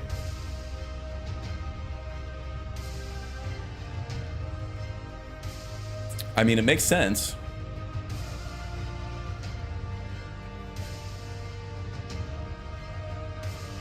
Germany's letting me do my thing, and I like it that way.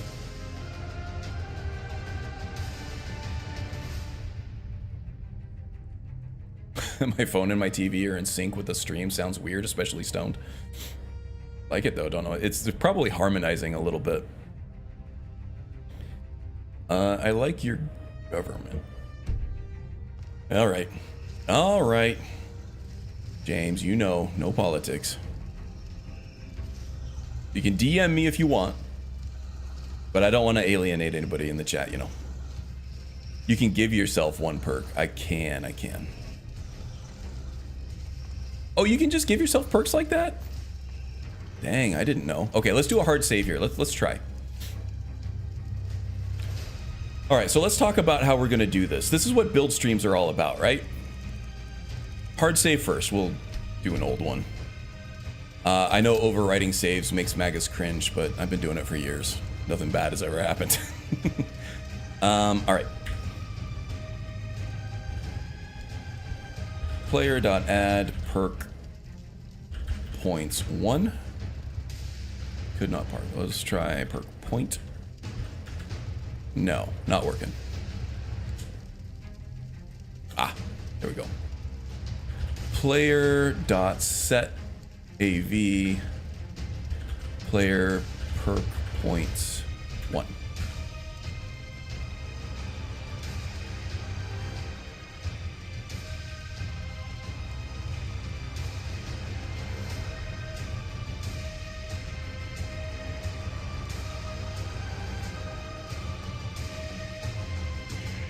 Yeah, I know, James. Don't worry about it.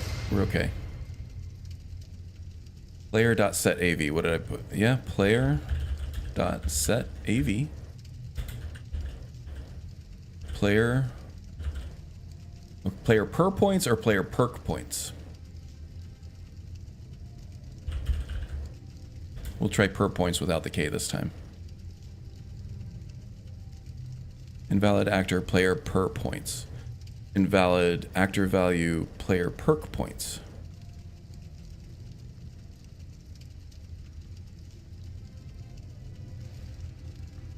Yeah, ain't working.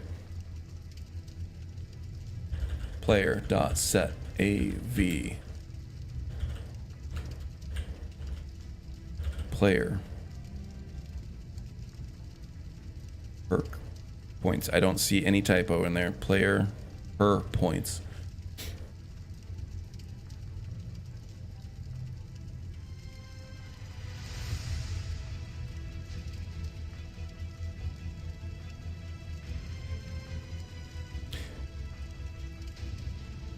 Might need to separate them.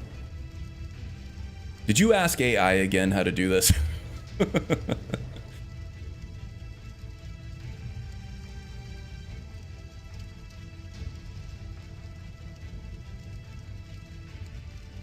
Yeah, I guess we could find it through that, but then it just becomes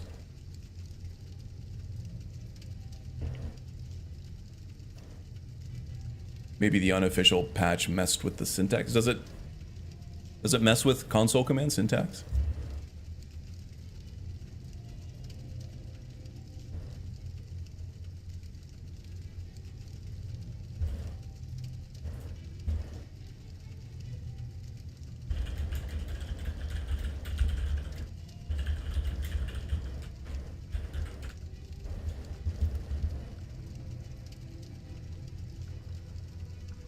Yeah, I don't want to do the ADV skill thing. That's just clunky as hell.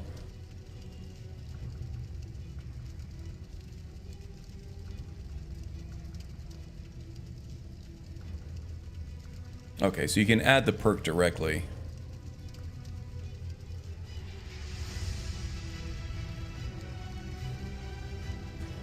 Yeah, this guy's saying you can't just add perks directly. Yeah, if I remember correctly, it was perks and Dragon Souls that you couldn't just add. Cheat engine? Yeah, no thanks.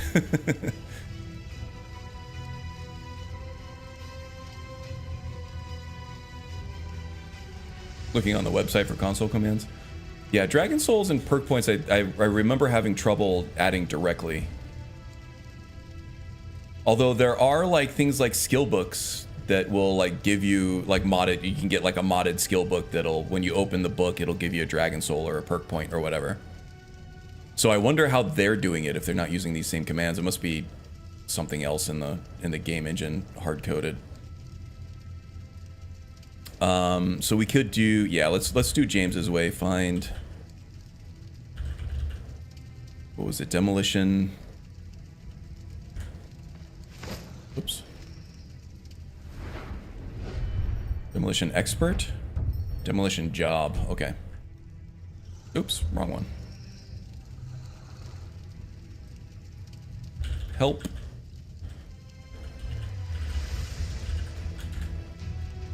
Okay, and then it was like player.add perk D603799E. Okay. And there we go. Okay, but I wanted to take a baseline damage first, so let's do that first. Now at least we have it in the console. I just have to hit up on the arrow and re-add it. So this is the scientific method that I'm going to use here. I'm going to hit this guy with a blast from the party starter barrel. Let's do this first. His health is at 926.4. 926.4. So let's...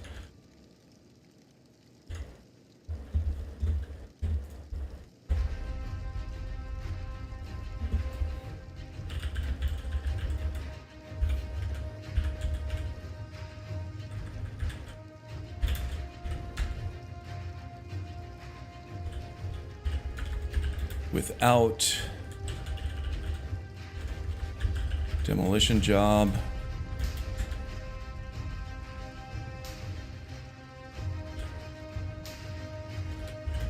With demolition job.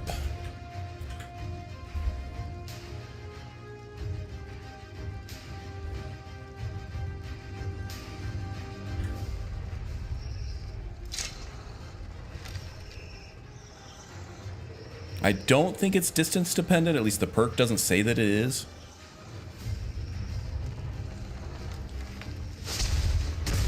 But he's right on top of it. Okay. Now 860.5, I guess we'll round up to 0.5. Yeah, I know, that's why I took his current health, so I can do the difference.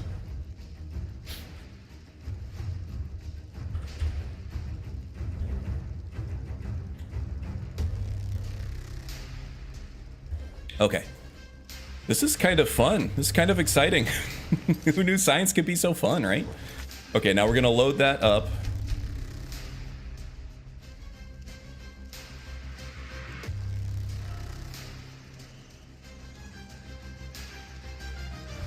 I remember watching someone start at level 1 and give themselves like 15 skill points to start to use. It was an old video. Yeah.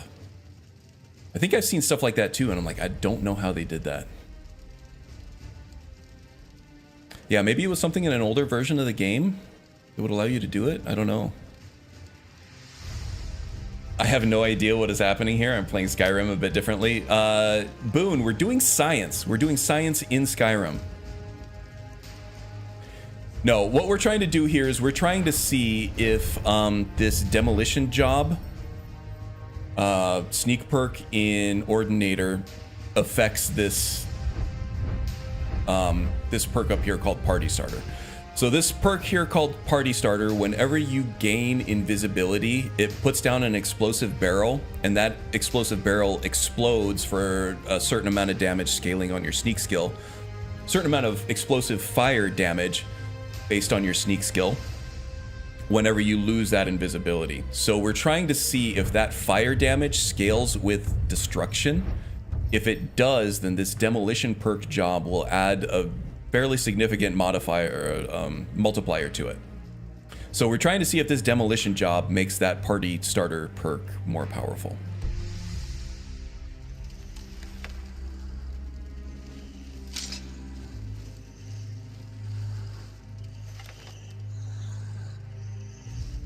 Okay. Now he will get closer. I want to wait for him to get like right on top of that bad boy. Here he is. And then we're gonna see what his health looks like now. It doesn't look like it changed that much, just eyeballing it. 860.46. Oh, I never took the perk though. God damn it. All right. Remember your steps here. I was like, that's exactly the same. It didn't work at all, but I never took the perk. Right. And I usually try to cap these builds at 50 perk points, 50 levels. So with a build as perk needy as the Thief, because the Thief does a lot of different things,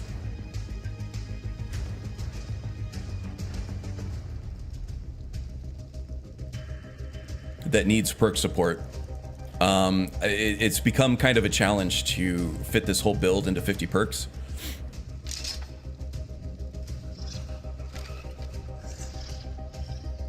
Come and get it.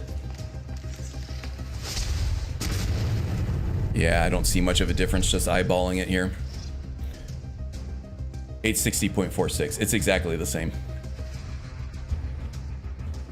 I don't know. Are you guys satisfied?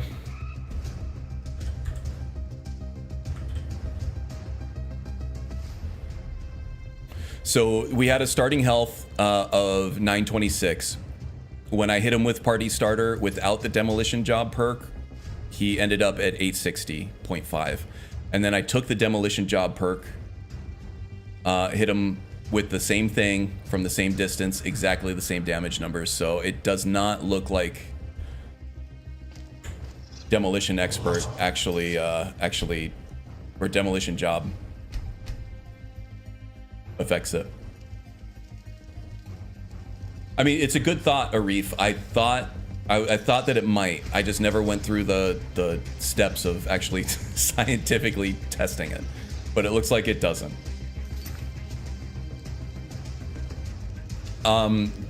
Fortify Destruction Potions might, though. While we're at this, let's try a Fortify Destruction Potion.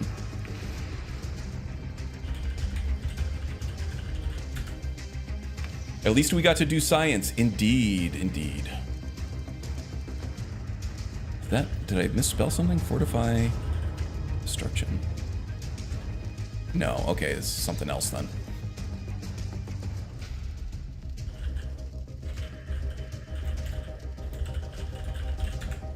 Here we go.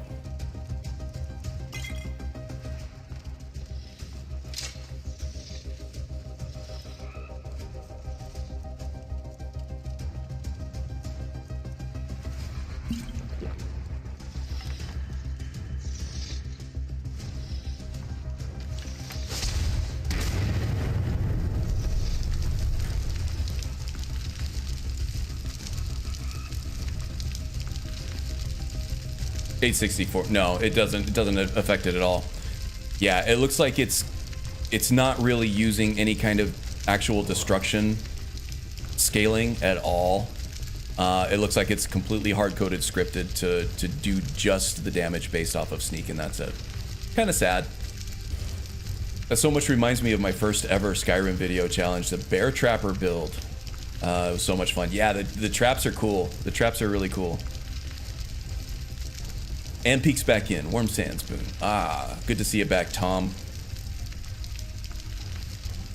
It's completely separate from destruction. It appears so. Yeah, it's not even the Fortify Destruction Potion, which actually does work on explosive arrows and other enchanted items. It doesn't seem to be working on the Party Starter Barrel at all. Yeah, which is kind of sad. It would be cool if it actually did. If it actually did synergize, I would be super excited about that. It was a good thought, Arif. I had the same exact thought earlier in the week. I wasn't sure just because of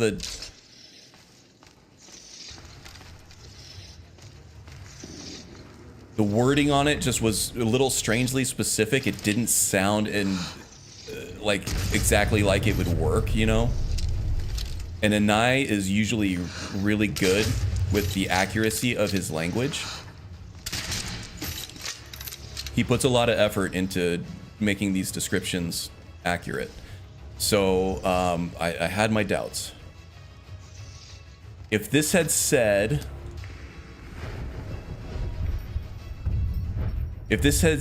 all destruction spells and effects are 1% more powerful, I think it would have worked. But he was very careful to say spells and scrolls and not effects.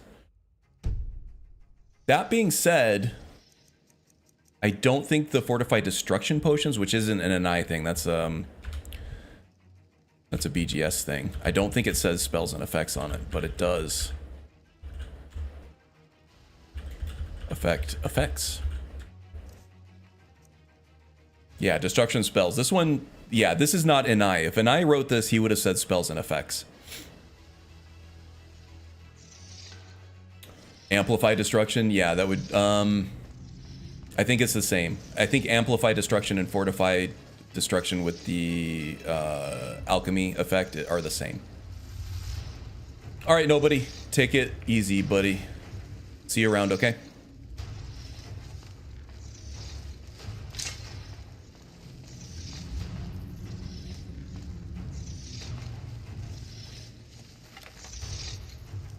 That was kind of fun. I haven't done something like that since college. Empirical evidence. Gotta love it. And when they're right on top of the barrel like that, it does a full knockdown. It's so awesome.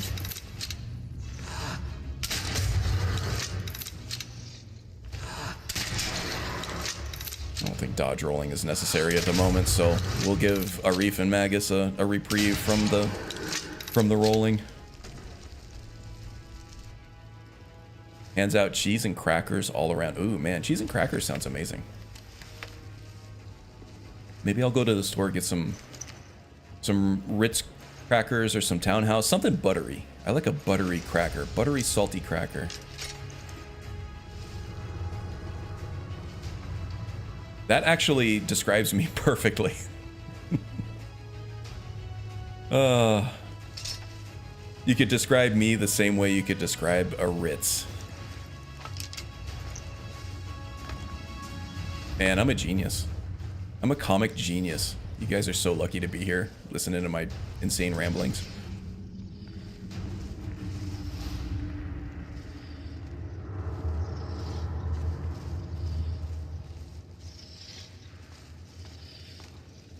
Okay, I'm getting kind of high-level vibes from this guy here. Let's see.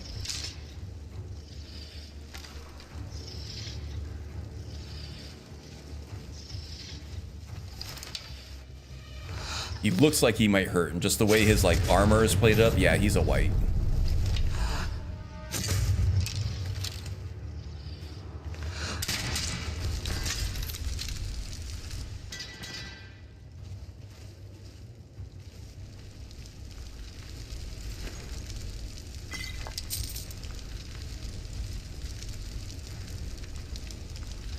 The weight to value ratio just isn't there. And yeah, as I've been playing this character lately, this is more what I've been doing. I've been leaving Zora and Miko behind and just kind of clearing this out as just a lone infiltrator. In fact, I'm wearing the complete wrong clothing for this. I do have Lin Wei's hood, which I think gives me an extra 15% archery damage, so we'll throw that on there. The Nightingale boots, which have a muffle effect on them. The Nightingale gloves, which give me an extra 35% archery damage, and then of course the Ring of Archery. So let's take a look and see exactly what all this is doing. I am running Zim's Immersive's artifacts, so it does touch Lin Wei's stuff, it touches the Nightingale stuff as well. So Lin Wei's hood gives me an extra 15% more damage on bows, and I'm sure that translates to crossbows as well. It's just an archery thing. The Nightingale boots with Zim's Immersive gives me 50% resistance to shock, which if you're staying hidden the whole time, it doesn't really matter. Sneaking is 35% better, so it's not muffle, it just gives you a boost to sneaking. And then the Nightingale gloves, one-handed attacks do 35% more damage, which I don't care about, and bows do 35% more damage. So there you go.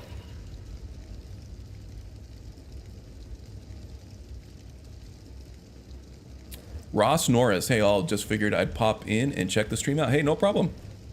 Welcome, welcome. Hope you're having a good start to your weekend. Yeah, James, Tom was saying bye to nobody.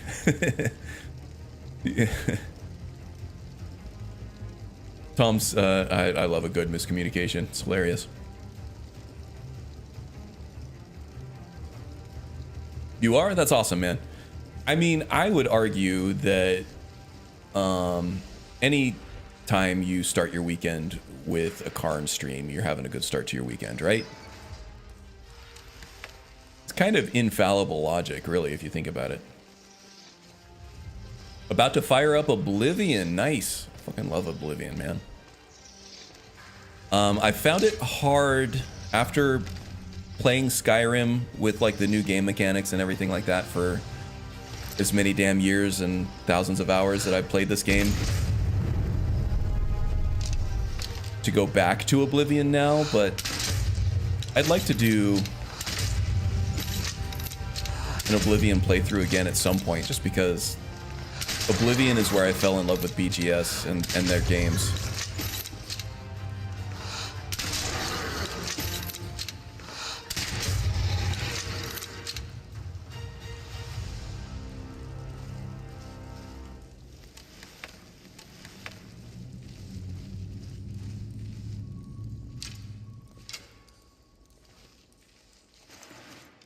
Now, I am a controller player, so trying to play Oblivion out of the box for me right now on PC is kind of tough. Because if you have like a DirectX or a direct input controller plugged in, Oblivion will recognize that you have a controller, but it just doesn't work for like anything. There is a really nice mod that came out years ago that adds pretty native support to the game, and it feels like it's completely seamless and like it's been there the whole time, which is nice. But yeah, trying to play modded Oblivion on PC, well, that was back when I was doing a lot more stuff with keyboard and mouse, which I did have a stint doing a keyboard and mouse on as a PC gamer, right? I get a lot of shit as being a filthy controller player now on PC. But I wasn't always that way.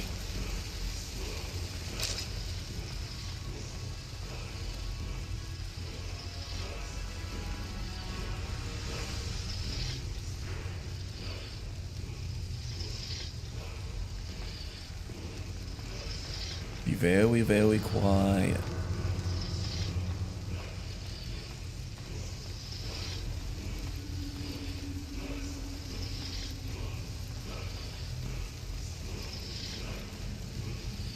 Let's wait for him to start walking back. We'll plant this barrel right here.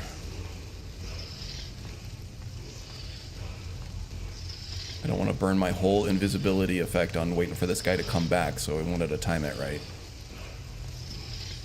Get a little bit of distance here. And Draugr go boom.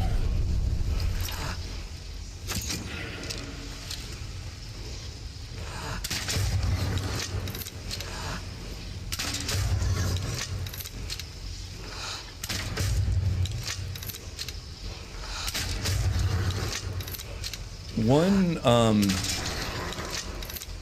benefit to not rolling all over the place to speed up my reload animation is that I get to proc the ambush predator perk from the sneak tree, which does give me more damage output. So there is something to be said for just standing your ground and not rolling all over the place like a damn fool.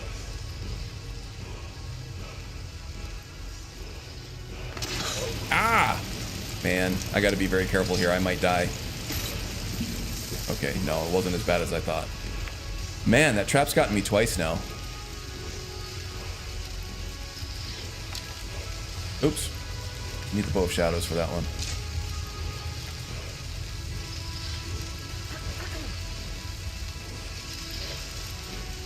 Let's try not to get hit by the flame trap here now. Alright, I also do have perks here that do more damage the farther away I am from the enemy.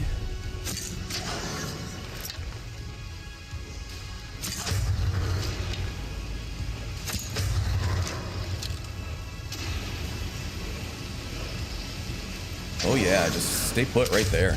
All day. Draugr as an undead are weak to flame.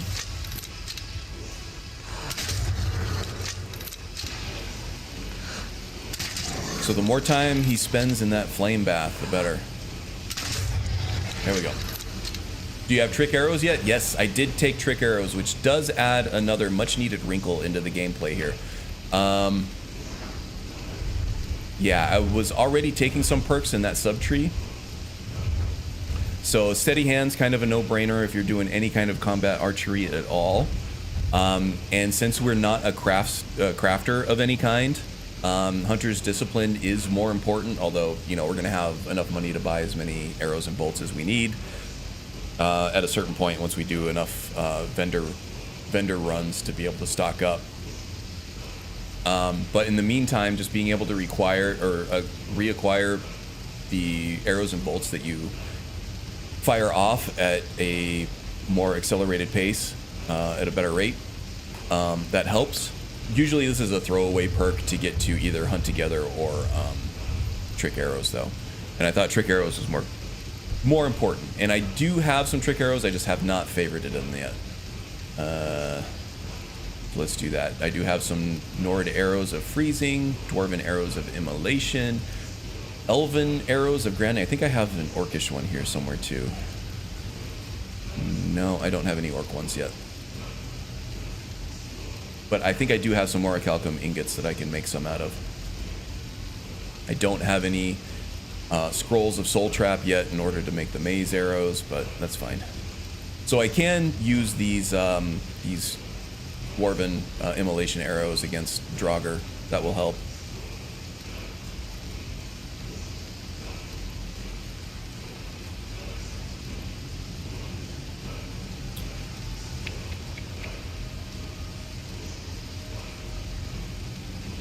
Oh, did Ross ask a question that I missed? Let me see here. Sorry, I get kind of... there's a lot of complicated stuff going on in the gameplay here I gotta kind of focus on, so I'm sorry if I'm missing your messages. Zims removes the muffle? No. I mean, you can add muffle back in on like a ring or a perk, but yeah.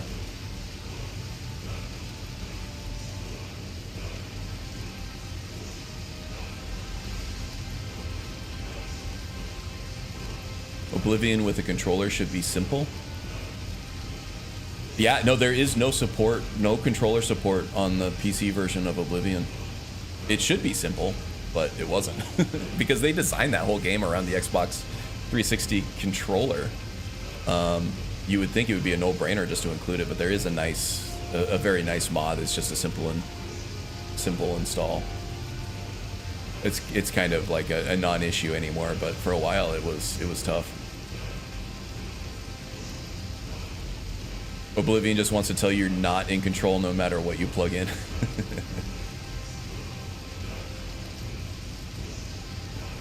Which mod pack are you using? No, it's I started out like Magus said with I didn't even use the whole thing, but it was Nulvis. I left some stuff out. I added some stuff in, which meant that I have to do my own patching and stuff for a lot of the stuff. But it was yeah, I used the graphics from Nulvis, and gameplay is completely custom. So I'm mostly just Skyrim centric. So I have I'm doing a lot of the Skyrim overhaul. So Ordinator centric, Imperia centric, and then I have like Andromeda, Summer Mist, Winter Sun.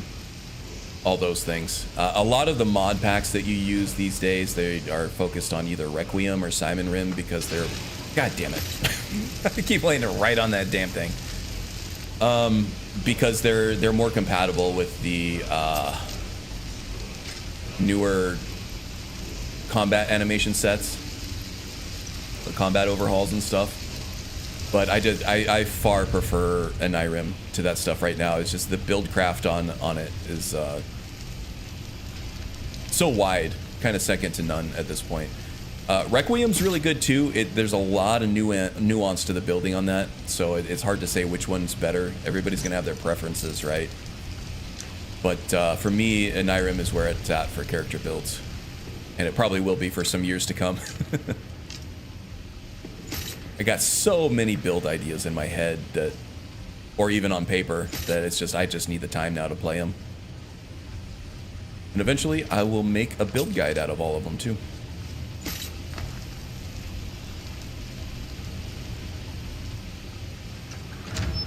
Yeah, that's why they're more compatible though, Magus. I feel like, especially with the sideways power attacks, I think is what's keeping Skyrim from being featured in more of these like MCO overhauls. Because Skyrim still does things like forward power attacks, sideways power attacks, and then standing power attacks and stuff like that. And that's kind of fundamentally incompatible with some of the MCO overhauls that that a lot of these newer mod packs are using. But things like Requiem and Simon Rim kind of just handle it better. At least that was my understanding of it. Might not be the case anymore, but you really don't see any big Nyrim-centered mod packs on Wabbajack or whatever that are using those newer combat overhauls. By my count, you owe 3,459 arrows right now. Probably, yes.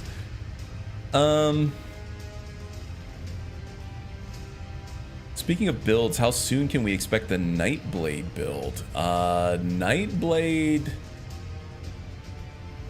probably going to be a little while. So the pipeline, what it looks like right now, is the next one out is the Mage. And speaking of the Mage, the pure Mage, I am probably a good 2/3 to 3/4 of the way. I can't find my damn cursor here. This is crazy. Let's do this. Skyrim really, really likes to commandeer your cursor and just not let the damn thing go.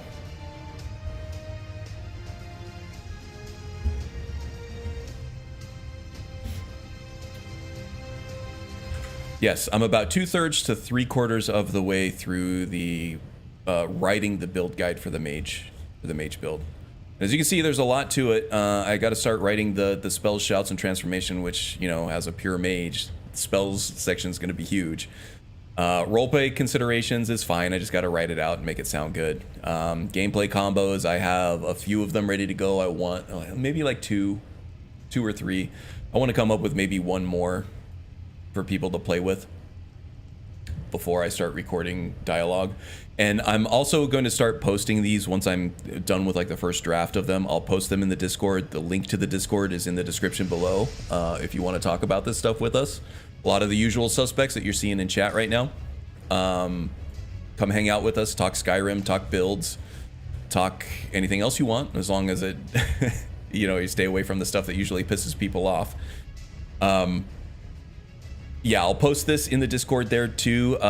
Your boy Nobody up here, or Nobody's in Dungeons. I don't know what he's going by. He does a pretty good job of you know, spot checking this and proofreading it for me. He caught a couple mistakes in the Pure Warrior build guide that I did.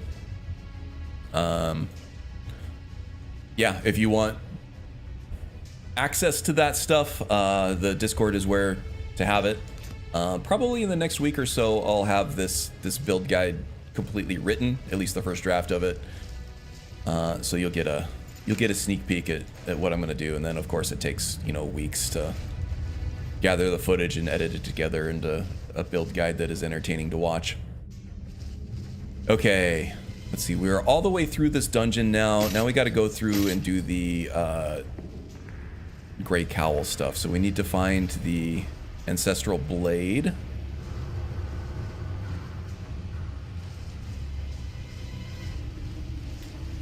We don't need to sneak anymore.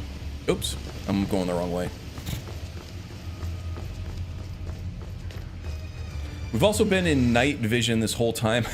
So let's go ahead and switch over to, we'll do the Kinnereth one that gives us a little bit of a goose to our stamina levels here. We can have some actual good looking gameplay here. Ancestral Blade literally does 0 damage. Just a really unique weapon. Yeah, right. It's kind of useless. Which I think you turn it in to the previous Gray Cowl at the end of the quest line, right? Anyway.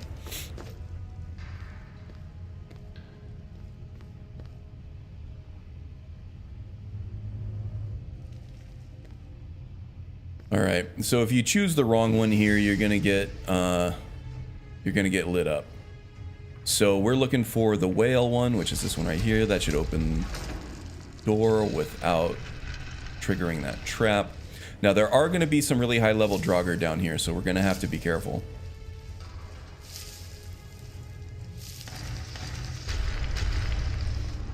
These guys don't look very high level. These look like just lowly, either Restless Draugr or just plain old Draugr. So, all right, let's throw the Long Night Amulet back on from Hunterborn. We'll switch out to our Bow of Shadows here, and we'll start wrecking these dudes. Oh my god, I didn't even save. Boom. All right. And now, of course, we got to go with our trusty crossbow here. Oh, right in the snout. Look at that. Oh, now he's running away.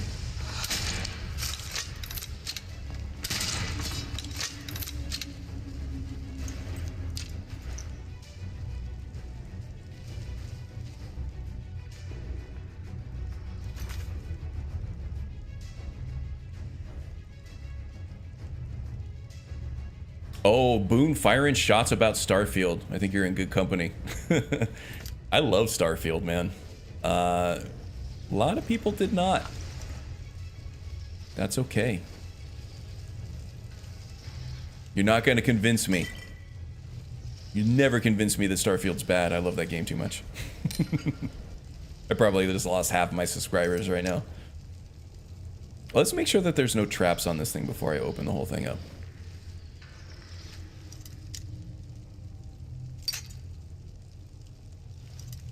I would argue that Starfield actually dropped in better condition than any other BGS game ever.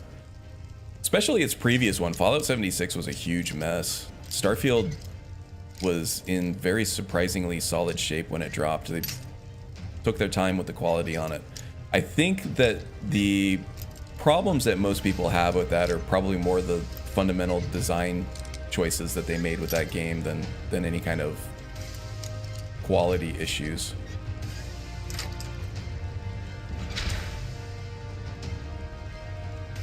Starfield is a much better game now than it was at the release date. Yeah, it was. Well, it is. But that was because one of the complaints that a lot of people had was just kind of a lack of content, which I never... To me, there was always plenty to do in Starfield. Whether or not you actually wanted to do it or if you found it compelling is a matter of preference and opinion, right? But in my opinion, it shipped with a lot to do in that game. But they did add a lot of quality of life to it, that's for sure. As free updates with the updated map and the rover were all really good additions that, you know, depending on what you thought of the game, probably should have been there from launch. I don't know that I can argue with that specifically.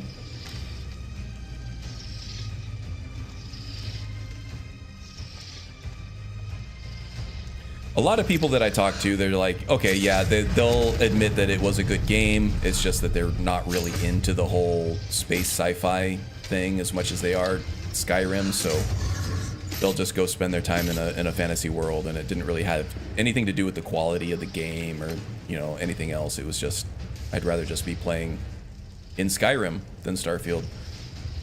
The loading screens got in the way for a lot of people. They never really bothered me as much because with newer hardware, even on consoles, those loading screens were just, they were very short. I could see how it could take you out of like a good immersive play session.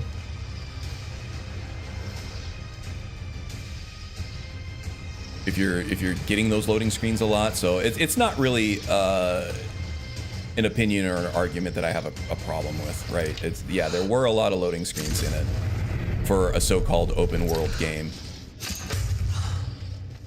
but it didn't really bother me.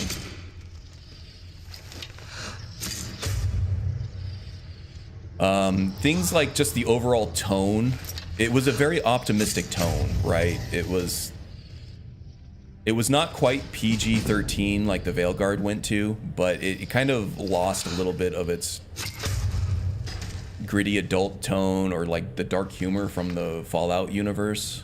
It didn't really have any of that. It was just kind of like this, it was a more optimistic tone. It was more about the wonder of exploration than anything else.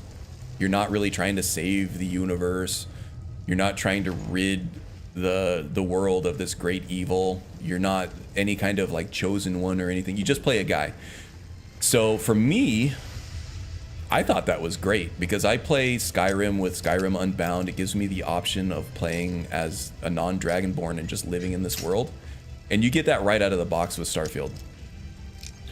Which to me automatically kind of opens up a lot of role play that wasn't available in Skyrim out of the box. Or any other previous title for BGS. With BGS, you kind of always play this like chosen one. This great legendary hero that becomes very strong and renowned throughout the lands as either a savior or this villain. And that's another thing that a lot of people have a problem with that I don't actually blame them for, is that it was really hard to be a villain in Starfield. You could play as a pirate, as a space pirate, and you were definitely a villain and you definitely did evil things, but it just didn't allow you to lean into that as much in the other side quests and the main quests as much as like Skyrim did. You could be an asshole in Skyrim the whole way through. And that kind of dark fantasy, it was a really fun way to play all BGS games up to that point. And that's just, it's not as readily available on Starfield. Hey, the Wind. Welcome, welcome, buddy. Hope you're doing well.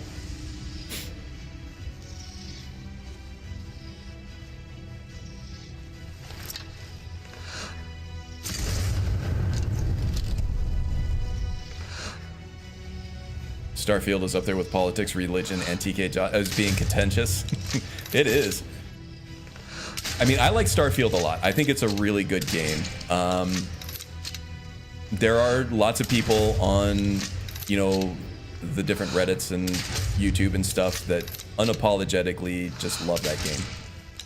And they will defend the shit out of that game. It's on both sides, right?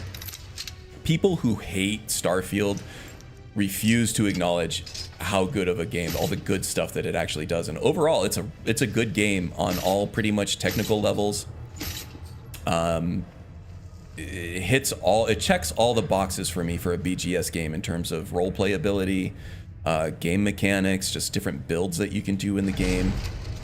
A lot of people who hate on Skyrim or on Starfield just completely ignore all the good things about it. And the people who love Starfield will completely ignore all of the bad things about it. I at least try to acknowledge it.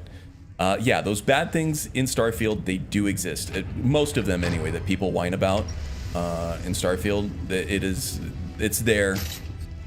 It's a problem. For me, it's less of a problem. It doesn't bother me as much as most people do, but I can understand why it bothers people for most of it. Absolutely. It's not perfect. It's also not trash. It's a really good game that has problems. And a lot of people who hate on a lot of video games now, if they're hating on the video game, they're calling the game utter trash, even just completely ignoring all the stuff that it does good. If it's a good game overall, it doesn't matter. It's got these 3 things I don't like about it, it's trash. And that really bothers me. It really gets my goat.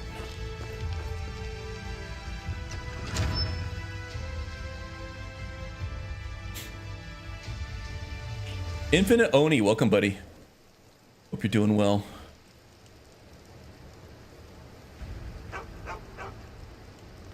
It's good on a technical level, isn't really well, it is these days. So many games release in a poor technical state that you gotta at least acknowledge that, yeah, they made a game that runs well. I just don't want to blow 60 to 70 on a game that and dislike it. Most games I like, I've tried before I owned it. Never. Yeah, no, $60 to $70. You should never pay that much for a game. I do because I'm a fully indoctrinated BGS fanboy. No, not really. I acknowledge the shit that I was right up there with the hate for Fallout 76. I did not like the move to live service game for that multiplayer live service game. I continued, even though it's a much better game than it was, I will say that a lot of people are having fun with that, and I'm super happy for those people. I've tried it twice now, 10 hours a piece, 2 different times, and I just could not get into it. I still don't like the game. I don't like the direction that they took with it. It was not the game that I wanted from them when it launched. So yeah, I was not happy when they announced that game. I was not happy when they launched it. Karn prays at the shrine of God, Howard. Yeah, not quite. I still get hyped whenever he comes on stage to announce a new BGS games for sure. Skyrim's my jam completely, 100%. Fallout 4, I liked it a lot. I played it for hundreds of hours, went back to Skyrim. That's still my jam. Fallout 76 was announced. I got pretty pissed. Fallout 76 launched. I was like, well, yeah, this is what you get when you betray your fan base to do something completely awful like this. That did later become a good game. I have to acknowledge that that game is good now. It's just not for me. And then... Stupid dog. Don't talk to Miko like that. And then Starfield came out. I thought that they... that it was kind of a return to form for them. A lot of people saw Starfield and was like, yep, BGS is dead. They're trash. And I was like, no, this is a good game. It made me hopeful for Elder Scrolls 6. I think a lot of people have the absolute opposite opinion, but I have trouble sharing that sentiment. They took some missteps with Starfield that I hope that they roll back in Elder Scrolls 6 for sure. Some things that Skyrim and Fallout 4 did better than Starfield. That I hope that they roll back and do the Fallout 4 and Skyrim, especially with unique items. There really are no unique items in Starfield. The whole loot system they took from Fallout 76, which I think was a huge misstep that I hope that they address. The POI system, I hope that they don't lean into as hard. What do they call it? Procedural generation of stuff. Yeah, I want a whole handcrafted world.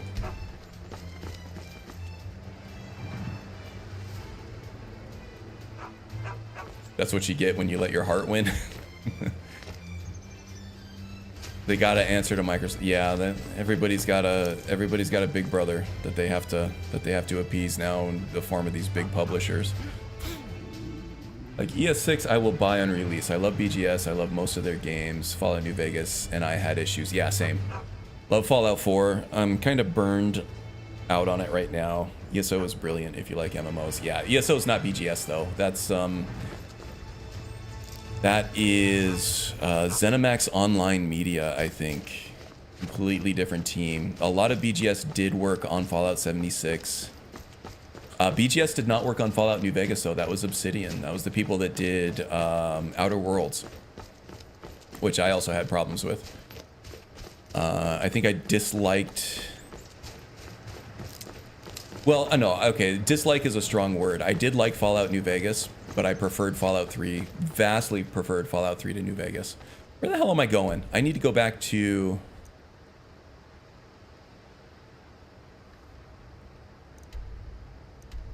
Meet the stranger at the shrine. Okay, so we need to go back to Riften.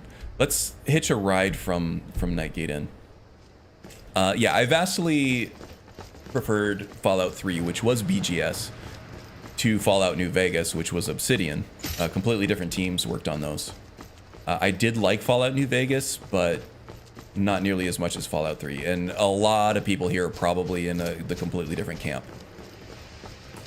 People who like heavy dialogue options and sort of choice and consequence and come from that more CRPG background where Fallout started, and the PC RPG genre as a whole started in the CRPG stuff, where they were very, very centric on dialogue choices and the consequences made from that. And then a lot of studios started going for more of an action RPG bent. So they started employing more real-time combat systems into it and things like that. And of course that's where you get the quote-unquote dumbing down of a lot of these newer RPG games with the action systems and stuff to more fully enable like action gameplay. which I was all for, because I much prefer action RPGs to CRPGs, but not everybody does. I'm going the complete wrong way. God damn it. Okay, I'm gonna just fast travel. I don't give a shit anymore.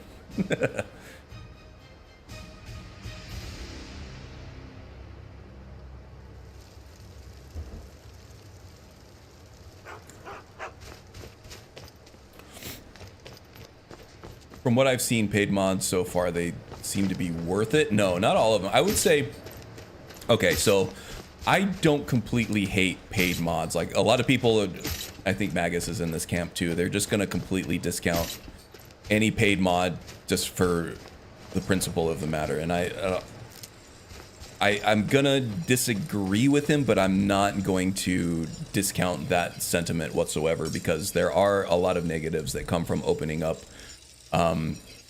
mods to paid creators, and I can fully acknowledge those drawbacks. One of them is the single tier system, where you're putting these free mods up on the same page with promoted paid mods. The paid mods are probably always going to win, because that's what BGS is making their money on now. The finest weapons and armor. You get a lot of just ported trash that you get these quote unquote mod authors that are just taking models from other games, dropping them into Starfield, and charging $5 for it. And there are a lot of people now that are all too willing just to pay $5 for a single weapon, and that's perpetuating the value to dollar ratio that you're getting for these things. That being said, I do believe that there are paid mods that are completely worth it. If you're getting like a DLC sized mod that you're paying $5 or $10 for, with, you know, voice acting, you're getting like, you know, a good 10 to 20 hours of gameplay out of it on one single character. That's awesome. I have no problem with that. The big problem is that they're not doing any kind of like gatekeeping system on any of this. They're supposedly running through QA just to make sure it doesn't break their game when you install it. But they're not doing any kind of quality analysis on it. They're letting like the free market take reign on it. You know, at least they have a rating system on it, unlike the Epic Game Store, which I will never support Epic until they at least, you know, allow us to surface player reviews on this stuff. At least they're allowing, you know, a review system on it. And allowing the players to kind of filter these things out, but they really need to take a more active approach on regulating what they're going to allow certain amounts of money to get a player. It's very skewed right now towards shady paid content creators, and supposedly getting that license to or that go ahead, that creator license to be able to put paid content on is hardly any it's like not a process at all. It's like you pretty much just say, hey, here I am, and they're like, okay, go ahead, charge for your mods, because they make more money that way too. I don't know, I think there needs to come a reckoning at some point where the quality is going to get so bad and the prices are going to get so high where players are going to need to boycott, and then BGS is going to need to come in, step in, and set these quality bars for these things. That's kind of where I stand on the issue.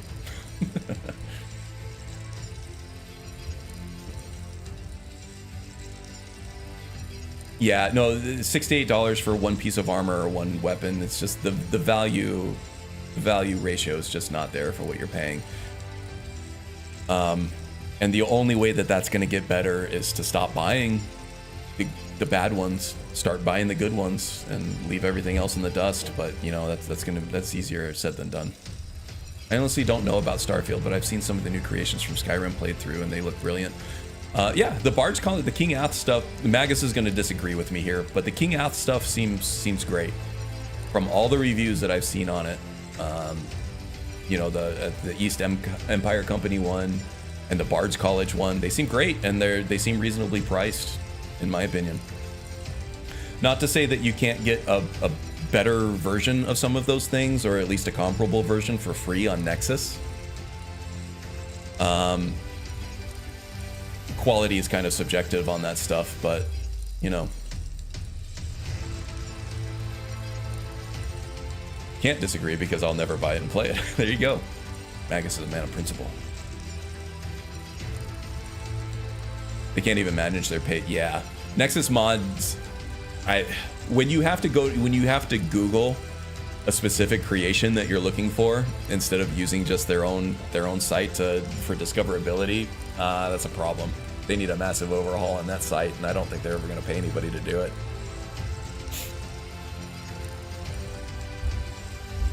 It's so much nicer to find things on Nexus and discover things on Nexus than it is on the creation menu.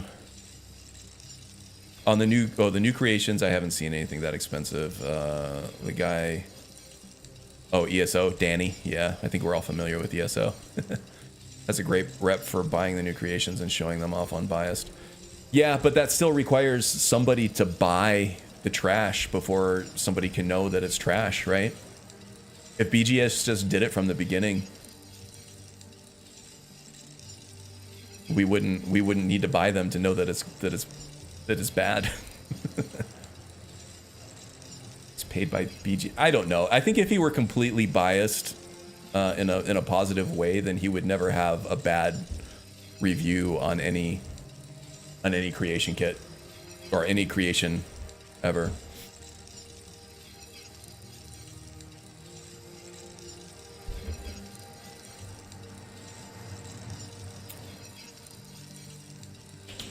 Gopher's not paid by anybody except for YouTube, I think, and he was all for the King Ath stuff in Skyrim. Until next time. Even though he's staunchly been against paid mods for as long as I can remember. And his argument was a lot like mine. It was like, it's just with a lot of the paid creations in the past, or the paid mods in the past, it was just a terrible price to value ratio, right?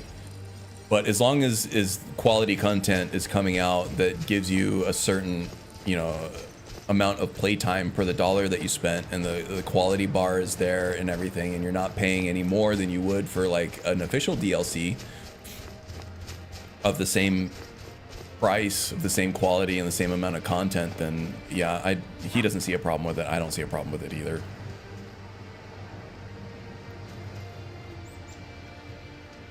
Yeah, Ellie's a C. I think she still does put free stuff out though, right? And her talent can't be denied. She's put some good stuff out for a long time. She charges for it on CC. I will say that her stuff in the AE edition or Creation Club stuff for Skyrim doesn't really match the same quality of her free stuff. I think her free stuff is much better. The stuff in the CC that she does is good, but it's not as good as the stuff that you can find on Nexus. She still does free, yeah. A lot of the CC modders still do. It's not the death of free modding like some people thought it would be. It's just now it's fractured, which is not good, right? She isn't on a time constraint to put out content. That's fair. Anyone who has more time and effort will put out a better product. Absolutely. Which is why a lot of the free stuff you see is better than the paid stuff. It's because once you start getting you start trying to make a business on this, now you start having deadlines and stuff because the longer you spend on stuff, the more costly it is, because time is money. Ah, shit.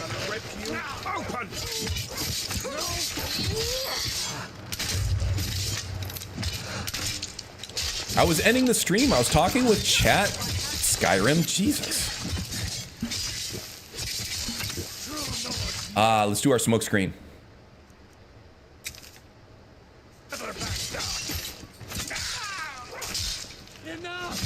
Oh, no, I guess if you're already, No. Yeah, I was not paying attention. That's not fair. I guess if you're already detected, smoke screen doesn't undetect you, you know?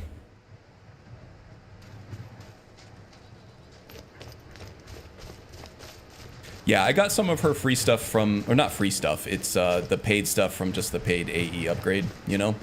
Let's go back into the inn. We're not going to be waylaid by a bandit patrol inside the Nightgate Inn here. Yeah, what was I saying? Oh yeah, so once you start getting money into the equation, if you're trying to build a business on it, then suddenly now you have deadlines because you can't just indefinitely work on this stuff, because that means the budget, the money that you're spending on this, because time is money, your budget on this is now indefinite. And if you have an indefinite budget on it, it's going to be really hard to make money. So now all of a sudden you got a deadline. It's like, we got to get this stuff out. If we're going to make money on this stuff, we got to get it out by this amount of time. And if you have a deadline, that means there's going to be bugs that you're not going to get to. There's going to be features that you have to cut. It's just the way that software development works. Now, you can't go back and patch this stuff, but as far as I'm aware, there's no auto update on downloaded creations. So you download that creation, you're going to be stuck with that version of that creation. You have to proactively go out and see if there's an update, a bug fix for this thing. Then you have to proactively download it and update it yourself. There's not like Windows does its auto updates or whatever, or Steam does its auto updates for its games. There's nothing like that, so it kind of sucks. And that's, once they got your money, they got your money. Like I said, BGS doesn't really hold you at any other than a very base. If it doesn't crash the game immediately, then they're pretty much gonna pass it through QA, which I think needs to change.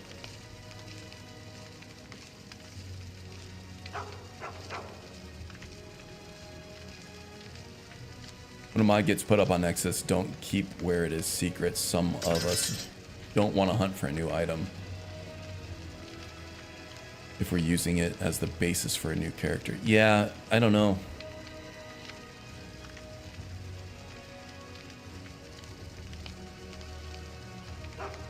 Speaking of big ass free mods, Sky Oblivion and Skywind. Yeah, there you go. that's value for your $0 for sure.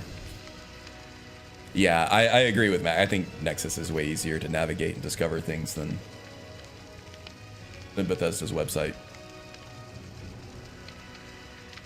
I don't know, maybe you have a different experience with it, but it's really hard for me to find anything that I'm specifically looking for on Bethesda.net without going to Google first. People will post a new armor or weapon mod, and in the description won't give you anything as to the location. Just, hey, well, I mean, that's an issue that transcends. That's just a shitty mod author issue, more so than it is a Nexus versus creation things. No, I agree. That's a pain. In fact, earlier today we were doing a mod showcase, and then the Fourth Unknown had a new one out. People are posting in the comments, where do I find this armor? And he's like, he's just giving them like non-answers, just being an asshole about it. Like one of them says, how do I get this armor? And he says, press the E button. Come on. He does give you some vague hints as to these, something like ancient, these old forts sometimes hold vast treasures or something like that. So he wants you to go explore these old fortifications, these old Imperial fortifications, in order to find the armor. That sucks. Or you can just use the console, but you can't do that on console. You can't use the console on console, oddly enough. Okay, guys. Well, we had a lot of good discussion here. We didn't really make a whole lot of progress in terms of the character here, but I was able to show off a lot of the new aspects of the build, at least, which is good. The build is really fleshing out in really fun ways, and I'm excited to get on the other side of this one and do a complete build guide for her. I'm also excited because there's Nye put a lot of good stuff into the thief subtrees and a lot of these thief skills that is really hard to fit in under 50, but Dragon Horde is going to give us access to extra perks that we can use, but I just don't want to go overboard with that because 50 gold is a lot to spend on a perk, and that could be really gatekeeping a lot of players, especially on console, to get a lot of extra perks. So I probably want to keep the extra perks to around like 3 or 4 or 5 for this build. So I will have some extra perks to work with. There are some things that I can roll back or respec, like what? Let's see. Oh yeah, one of them in the speech tree was this bribe perk. I took this early on, which it does help early on before you get through all the Thieves Guild influence missions for each one of the holds. But once you get those unlocked, the Thieves Guild bribery mechanic that you get just by doing the influence quests in those holds become a much more effective way to bribe yourself out of when you get caught by guards. Otherwise, you're going to spend a lot of money doing it. Also, Nocturnal gives you a way to, when you pray, it diminishes your, or it just kind of wipes out over time the bounties that you have for non-violent crimes. So there are ways to get around it. I don't need bribery here. But there's all kinds of really fun stuff that you can do beyond level 50 if you want to keep leveling, like lockpicking. You can do bear traps. I'm just not going to be able to fit it into this build. It's just not going to happen with everything else that I want to do. But beyond level 50, yeah, do bear traps. It's going to make things a lot more fun. Lockdown is very situational. The Dwemer hacking, Dwemer automaton hacking, I don't know if... It's cool to have that available, but it's only really effective against Dwemer automatons, so I don't know if it's worth a perk early on or not. Probably not. A lot of good stuff that you can do in pickpocketing as far as like stripping enemies and other NPCs. Pickpocket equipped weapons and armor and things like that. Brotherhood Cocktail is a lot of fun to use on this one. Let's see, the Death's Emperor stuff we are taking. There's a lot of stuff in speech as far as like the shouting and stuff. You can make your shouts a lot better, which is gonna help a lot against dragons with this build, because we're gonna have a hard time against dragons, I can already tell. And a lot of stuff in archery, like the stagger perks, crippling shot, pinning shot is gonna help a lot in combat archery.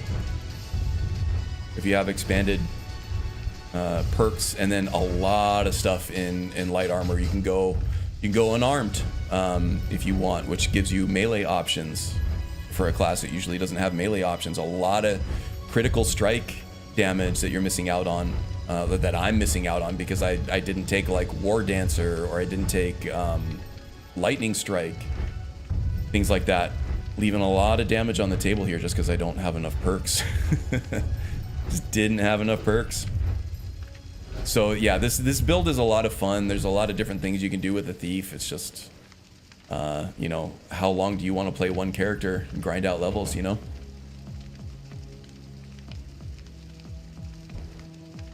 Bear traps. Yeah, I've done bear traps before. It is a lot of fun. I did bear traps with a gadgeteer character concept that I was working on.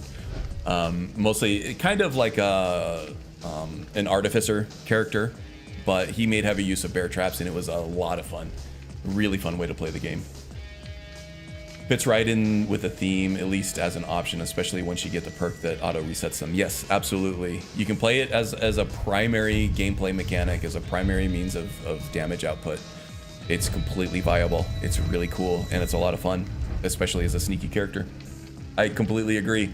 It's just I wanted to focus on, you know, finding treasure, making money, stealing stuff, unlocking stuff as a thief character, because I think that's more prototypical as a thief.